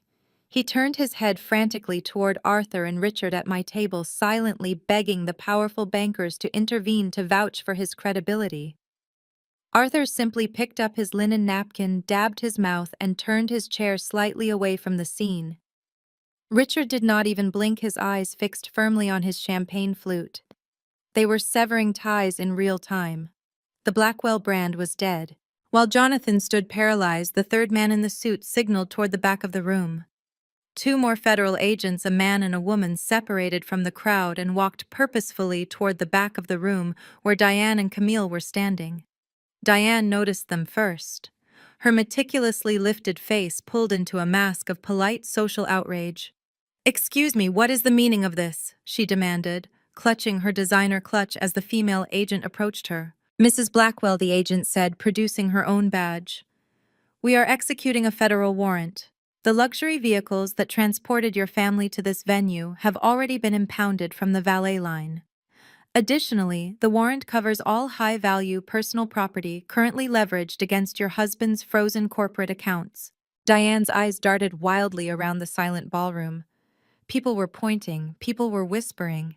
The socialite elite she had spent decades trying to impress were currently watching her being read her rights. "This is absurd," she hissed, dropping her voice to a furious whisper. "We are at a charity gala. You cannot harass us here." "I will need you to unhook the diamond necklace, ma'am," the agent said, completely unfazed by Diane's social panic, "and the matching tennis bracelet. They are listed as collateral on a defaulted corporate credit line." Diane let out a sharp, horrifying scream of pure humiliation. The sound echoed off the crystal chandeliers. Her hands flew to her throat, desperately protecting the heirloom stones. "You cannot take these. Everyone is watching. Remove the jewelry, Mrs. Blackwell, or you will be arrested for obstruction of a federal seizure." The agent warned, her hand resting casually on her utility belt. Shaking violently, tears of absolute mortification ruining her expensive makeup, Diane reached behind her neck. With trembling fingers, she unclasped the heavy diamond necklace. It dropped into the agent's waiting evidence bag with a heavy metallic clink. Next came the bracelets. The physical stripping of her wealthy facade was agonizing to watch, a total dismantling of the only thing she truly valued. Camille tried to slowly back away into the crowd, her face a mask of pure terror. She had seen the handwriting on the wall. She knew Jameson had betrayed her, and she knew the credit lines she had used to buy her own outfit were tied to the fraudulent Cayman accounts. "Camille Blackwell," the male agent stated, blocking her path of escape. "We have a separate warrant for your personal assets, including the offshore trust you failed to disclose to federal tax authorities. The earrings, the rings, and the necklace, please." Camille was hyperventilating. Her chest heaved against her expensive gown as she looked wildly around the room for Jameson. But Jameson was nowhere to be found. He had already abandoned her. She was entirely alone. "Do you know how much these cost?" Camille shrieked, her voice cracking as she frantically pulled the heavy diamond earrings from her lobes. She threw them into the evidence bag, her hands shaking so badly she scratched her own neck, unclasping her pendant. "I am a victim here. My husband set me up." The agents did not respond. They simply sealed the evidence bags, handed them official receipts, and stepped back. My mother and sister were left standing in the middle of the ballroom, stripped of their diamonds, stripped of their dignity, and entirely exposed to the merciless stares of Chicago high society. I sat back in my velvet chair and picked up my champagne flute. The crystal was cool against my fingers. I took a slow, deliberate sip, letting the crisp liquid wash over my tongue. I watched the exact same people who had mocked my coding projects, the people who had actively tried to steal my life's work, and the family who had abandoned me at my graduation finally reap the harvest of their own corruption. They cared only about public image, so I had ensured their destruction happened on the biggest stage possible. Camille stood trembling in the center of the room, her bare neck red and scratched. She looked at her empty hands. She looked at our father, who was currently being patted down for hidden devices by the marshals. She looked at the bankers who were completely ignoring them, and then she looked directly at me. She saw me sitting in the VIP section, radiating the exact power and security she had just lost. In that split second, the reality of the situation crashed into her brain. She realized that I had orchestrated Jameson's betrayal. I had forwarded the confession. I had coordinated the federal timing. I was the architect of this entire public execution. The last thread of Camille's sanity snapped. She let out a guttural, animalistic shriek. She grabbed a half-full champagne flute from a passing waiter's tray and smashed the base against the edge of a marble cocktail table, shattering the crystal into jagged, deadly shards. Screaming my name, she gripped the broken stem like a dagger and lunged wildly through the crowd, charging directly toward my table. She did not make it past the edge of the VIP carpet. Before the federal marshals could even unholster their weapons or step into her path, a blur of crumpled black fabric intercepted her. Jameson, having slinked back into the ballroom, just in time to witness his wife commit an assault with a deadly weapon in front of federal agents, saw his golden opportunity. In a desperate, pathetic bid to play the hero and secure immediate favor with the authorities, he threw his entire body weight directly at Camille. They crashed onto the polished marble floor in a brutal tangle of torn silk and flailing limbs. The broken champagne flute skittered harmlessly across the tiles, coming to a rest against the toe of my stiletto. "Get off me!" Camille shrieked, twisting like a feral animal under his weight. Her perfectly manicured nails dug into Jameson's face, leaving deep bloody gouges across his cheek and jaw. "You traitor!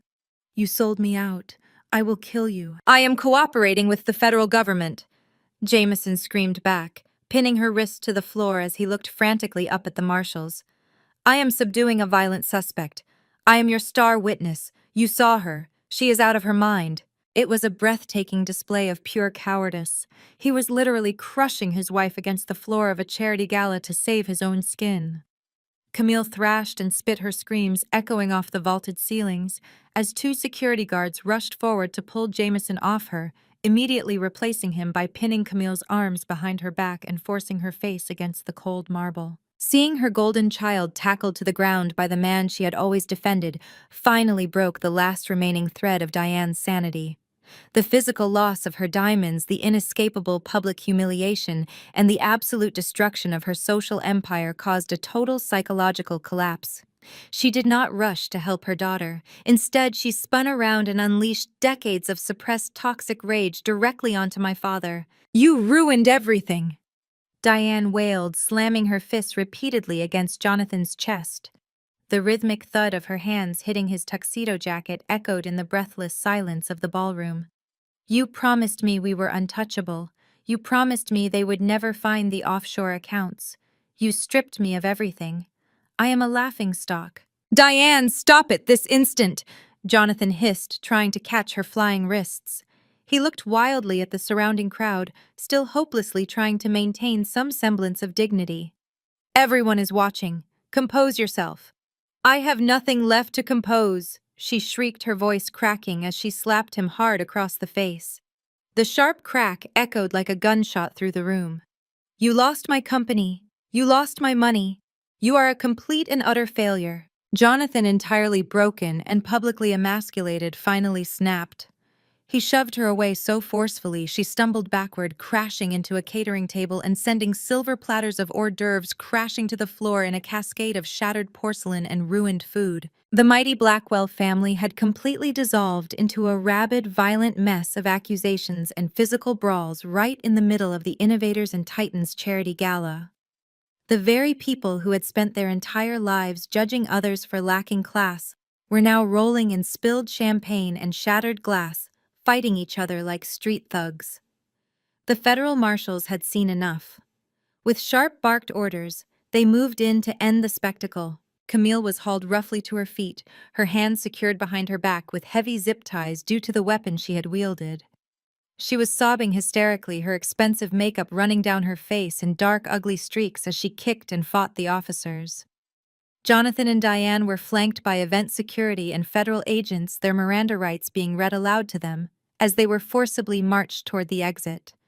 Jameson trailed closely behind the agents, bleeding freely from his face, and loudly reminding anyone who would listen that he was a cooperating witness for the prosecution. The heavy double doors of the ballroom swung open, revealing the blinding, chaotic flash of dozens of paparazzi cameras waiting in the grand lobby. The press had obviously been tipped off. The humiliation was absolute and inescapable. The screaming, sobbing remnants of my family were dragged out into the flashing lights, their ultimate destruction permanently recorded for tomorrow's front pages. Slowly, the heavy wooden doors swung shut, cutting off their wails and plunging the ballroom back into a state of paralyzed, captivated silence. Hundreds of the most powerful people in the Midwest stood completely frozen, their eyes wide as they processed the spectacular execution they had just witnessed. I remained seated in my velvet chair. My heart rate had not elevated a single beat. I lifted my champagne flute, taking one final leisurely sip before setting the crystal gently on the table. I stood up. I smoothed the front of my emerald gown. I stepped carefully over the shattered remains of Camille's makeshift weapon, my stilettos clicking rhythmically against the marble floor as I walked with absolute calm to the center of the stage. I approached the crystal podium. I adjusted the microphone. I looked out over the sea of stunned billionaires, venture capitalists, and elite socialites. These were the exact same people who had smiled politely while my family humiliated me at my graduation. These were the people who had written me off as the disappointing, defective daughter simply because I refused to play their toxic games. Now they were looking at me with a potent mixture of awe and absolute terror. "Good evening," I said, my voice smooth, steady, and projecting crystal-clear authority across the massive room. I apologize for the disruption. As the new majority shareholder and chief executive officer of Blackwell Holding Firm, I believe tonight is the perfect opportunity to discuss corporate integrity, radical transparency, and the dawn of a new highly accountable era for our enterprise. The room hesitated for only a fraction of a second before bursting into thunderous, eager applause. Power recognizes power, and I had just demonstrated beyond a shadow of a doubt that I was the most dangerous force in the city. The rest of the gala proceeded flawlessly. I spent the remainder of the evening fielding congratulations, securing the massive financial backing of Arthur and Richard, and cementing my absolute control over the corporate sector my father had once ruled. By the time my private driver dropped me off at my penthouse, the city was already buzzing with breaking news reports of the Blackwell arrests. I slept for 8 solid hours, experiencing the deepest, most peaceful rest of my entire life. The next morning, brilliant sunlight streamed through the floor-to-ceiling windows of my bedroom. I was sitting at my kitchen island sipping a fresh cup of dark roast coffee and scrolling through the spectacular headlines detailing my family's total downfall on my tablet. The financial networks were already calling it the corporate coup of the decade. Suddenly, my cell phone vibrated against the granite countertop, shattering the quiet morning peace. I glanced at the screen. It was an incoming call from the Cook County Correctional Center. I let it ring 3 times, enjoying the rhythmic buzz against the stone before slowly swiping the screen to answer. I brought the phone to my ear, waiting in total silence. An automated voice prompted me to accept a collect call from an inmate. I pressed 1.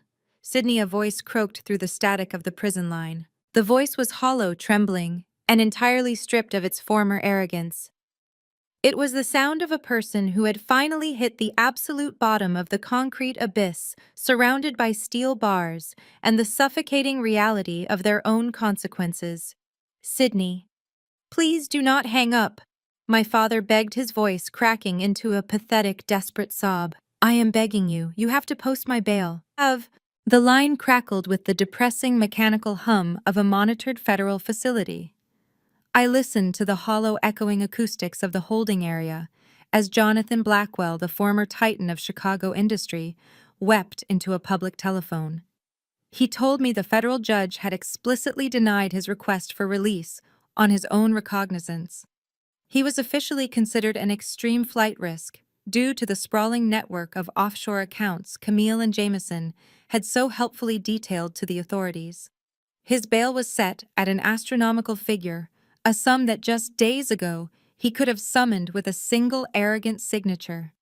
Now his corporate accounts were frozen, his personal assets seized, and every single one of his high society friends had abruptly stopped taking his calls. He continued his desperate rambling plea. He threw my mother and my sister under the bus without a single second of hesitation. He told me Diane was a hysterical liability, and Camille was a useless, greedy idiot. He called me his only real smart daughter. He claimed he always knew I was the one who possessed the true Blackwell drive, the only one capable of understanding the brutal realities of business. He begged me to contact his defense lawyers to wire the bail funds from my newly acquired accounts, and to save him from the absolute indignity of a concrete cell and a metal toilet. I let him speak until his voice gave out his grand speech, reducing into ragged, breathless gasps. I remembered standing in his heavy cigar-scented office years ago, presenting my meticulously researched business plan, only to be laughed out of the room. I remembered the exact look of disdain in his eyes when he told me my ideas were worthless and my ambitions were a joke. I leaned forward, resting my elbows on the cool granite of my kitchen island. Go earn your own, I replied, keeping my voice perfectly flat and entirely devoid of any emotion. I do not fund pipe dreams. I pressed the red icon on my screen and disconnected the call. The silence in my penthouse returned rich and deeply satisfying. I navigated to my settings and permanently blocked the prison's outgoing number. The ensuing legal fallout was a spectacular, highly publicized massacre. It dominated the financial news cycles for months, a masterclass in corporate self-destruction. Jameson, terrifyingly aware that his survival depended entirely on his usefulness to the prosecution, took a comprehensive plea deal. He handed over every encrypted password, every hidden ledger, and every incriminating email he possessed. In exchange for completely dismantling my father's defense strategy, Jameson avoided a maximum security federal penitentiary. Instead, he was sentenced to a minimum security facility in upstate New York. He lost every single penny he had embezzled. His slick, custom-tailored suits were replaced by a standard-issue uniform. He traded luxury steakhouses for cafeteria trays and heavily regulated yard time, entirely stripped of the wealthy, arrogant persona he had sacrificed his soul to build. Camille faced an arguably worse fate. While she narrowly avoided serving prison time due to her husband absorbing the brunt of the corporate fraud charges in his plea deal, the IRS showed absolutely no mercy regarding her undeclared offshore revenue. The government seized her entire estate. They took her luxury cars, her remaining jewelry, her extensive designer handbag collection, and the very house she lived in. Declared legally bankrupt and burdened with massive court-ordered restitution fees, Camille was forced into the one reality she feared more than death itself. She had to get a real job. I made a point to visit the upscale outdoor shopping plaza where she was eventually hired. It was a poetic, cruel twist of fate that she ended up working minimum wage retail at a mid-tier cosmetics store. I stood outside the glass storefront and watched her. She was wearing a standard black uniform and a cheap plastic name tag, forced to stand on her feet for 8 hours a day, applying cheap perfume samples to customers' wrists. Her former socialite friends and internet followers frequently recognized her. They would walk into the store specifically to ask her demeaning questions, secretly recording her humiliation on their smartphones and posting the videos to the exact social media platforms she used to rule. She was a living, breathing cautionary tale utterly destroyed by her own vanity. While my family was systematically dismantled by the justice system, I focused my energy entirely on the empire I had rightfully claimed. My holding firm purchased the remnants of Jonathan's shipping and logistics company for literal pennies on the dollar during the federal liquidation process. I took over his massive corner office, but I had his ridiculous mahogany desk chopped into firewood and replaced with sleek modern glass. I fired his entire toxic board of directors on my very first day. I purged the corrupt executives, implemented radical financial transparency, and completely restructured the supply chain protocols. I replaced his archaic boys' club with a diverse team chosen purely for their ruthless efficiency and unyielding integrity. Within 2 financial quarters, the company was operating at record profitability. The stock price skyrocketed. I proved to the entire financial sector that Jonathan Blackwell was never a genius. He was just a thief riding the coattails of his own deception. I was the actual architect of the success he had claimed as his own. My new office offered a stunning panoramic view of the Chicago skyline. I was reviewing the latest quarterly projections, enjoying the quiet hum of a perfectly managed corporation, when my private cell phone buzzed against the glass desk. It was a text message from the chief liquidator at the Federal Asset Management Bureau. The message was brief and incredibly potent. The final phase of the asset seizure was officially complete. The sprawling family mansion in the elite northern suburbs had been entirely cleared out. The luxury furniture, the imported art, and the ridiculous crystal chandeliers my mother so deeply cherished had all been cataloged, boxed, and removed by government contractors to be sold at a federal auction. The massive estate was now completely empty, swept clean of the toxic history and the suffocating arrogance that had poisoned my entire childhood. The text contained a digital access code for the security gates and a final formal confirmation. The property was ready for the new owner. I tapped the sequence of numbers into the digital keypad at the main gate. The heavy wrought iron adorned with the pretentious Blackwell crest groaned and slowly swung inward. The sprawling estate was entirely silent. Over the past 24 hours, a steady, chilling rain had settled over the northern suburbs, washing away the manicured perfection of the grounds. I drove my custom matte black sports car up the long, winding driveway, the tires hissing against the wet asphalt. The mansion loomed ahead, a colossal monument to greed and false superiority. Without the fleet of luxury vehicles parked in the circular driveway, without the landscapers and the staff bustling around the perimeter, the house looked dead. It was merely a hollow shell of brick and glass. I parked near the grand entrance, cut the engine, and stepped out into the cool, damp air. I walked up the sweeping stone steps and unlocked the massive double doors. Pushing them open, I stepped into the grand foyer. The silence inside was absolute, heavy, and echoing. The federal liquidators had been brutally efficient. The absurdly expensive crystal chandeliers that used to hang from the vaulted ceilings were gone, leaving only bare wires protruding from the plaster. The imported Persian rugs had been rolled up and removed, exposing the scuffed hardwood underneath. Pale rectangular outlines marked the walls where museum-quality portraits and classical art had once hung. Every piece of antique furniture, every silver vase, every tangible marker of the Blackwell legacy had been stripped away. But the foyer was not entirely empty.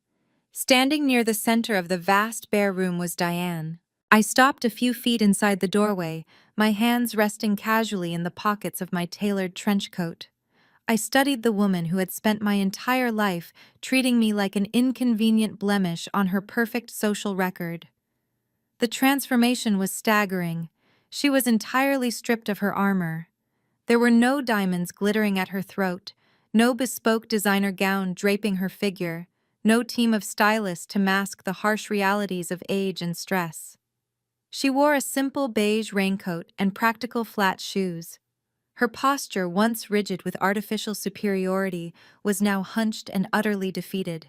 She looked incredibly small, aged by a decade in the span of a single week, and entirely broken. In her arms, she clutched a single standard cardboard box. It contained whatever meager, valueless personal items the federal agents had permitted her to keep. A few photographs, perhaps some basic toiletries, the pathetic remnants of a collapsed queen. She looked up as my heels clicked against the bare floorboards. Her eyes were red-rimmed, swollen from days of continuous crying and hollow with absolute despair. We stared at each other across the echoing expanse of the foyer. I did not feel a single ounce of pity. I felt nothing but a cold, clinical satisfaction. This was the natural, inescapable consequence of a lifetime built on cruelty and deception. Diane's lower lip trembled. She tightened her grip on the cardboard box, her knuckles turning white. She looked around the empty, cavernous room, realizing that the empire she had worshipped had been entirely devoured by the daughter she had thrown away. "I'm sorry," she whispered, her voice cracking barely loud enough to echo off the bare walls. "We were so wrong about you." I let the silence stretch, allowing her pathetic apology to hang in the damp air. I did not gloat. I did not raise my voice or unleash years of pent-up rage. A true victor does not need to scream to be heard. I simply looked at the woman who had enabled decades of emotional abuse, the woman who had happily sacrificed my well-being to protect her own fragile ego and social standing. "You weren't wrong about me, Diane," I replied, my voice smooth, even and sharp as a scalpel. "You were just blind to anyone who didn't serve your ego. Leave the keys on the counter." Diane squeezed her eyes shut as fresh tears spilled over her lashes, tracing dark, unkempt lines down her pale cheeks. She knew there was no room for negotiation, no possibility of maternal manipulation, and absolutely no mercy left to exploit. Defeated, she walked slowly toward the marble entryway counter. She reached into her pocket with a trembling hand and placed the heavy brass house keys onto the stone surface. The metal rang out with a sharp final clink. She did not look at me again. She turned, clutching her cardboard box to her chest, and walked past me. She stepped out of the heavy oak doors and out into the relentless freezing rain. I stood in the doorway and watched her trudge down the long, winding asphalt driveway. There was no town car waiting for her. There was no chauffeur to hold an umbrella. She was walking toward the main road, forced to stand in the mud and the downpour to catch a public city bus. I closed the heavy front doors, shutting out the sound of the rain and sealing myself inside. I was entirely alone. I turned and began to walk slowly through the empty, echoing halls of the house that had once rejected me. I walked through the formal dining room, remembering the countless dinners where my achievements were mocked and Camille's mediocrity was celebrated. I stepped into my father's former study, the exact spot where he had laughed at my business proposals and told me I lacked the Blackwell Drive. The rooms were hollow, stripped of their power, reduced to nothing more than wood, drywall, and plaster. The ghosts of my past had been evicted. The oppressive atmosphere of inadequacy and belittlement faded away completely, replaced by the undeniable physical reality of my ownership. I had conquered the fortress. A genuine, profound smile spread across my face. It was the smile of a woman who had meticulously dismantled her abusers, reclaimed her stolen legacy, and emerged from the wreckage entirely victorious. I walked back to the foyer, picked up the brass keys from the marble counter, and stepped out onto the front porch. I pulled the heavy doors shut behind me and locked them with a satisfying heavy click. I walked down the stone steps and got into the driver's seat of my custom sports car. The engine roared to life with a deep, aggressive growl, shattering the quiet of the empty estate. I put the car in gear and drove smoothly down the long driveway, leaving the dark, rain-soaked mansion in my rearview mirror. I merged onto the highway, accelerating toward the bright, sprawling skyline of the city ahead. The clouds were beginning to break, letting piercing rays of sunlight hit the glass towers of my newly acquired corporate empire. My empire was secured, my revenge was complete, and my future was entirely my own.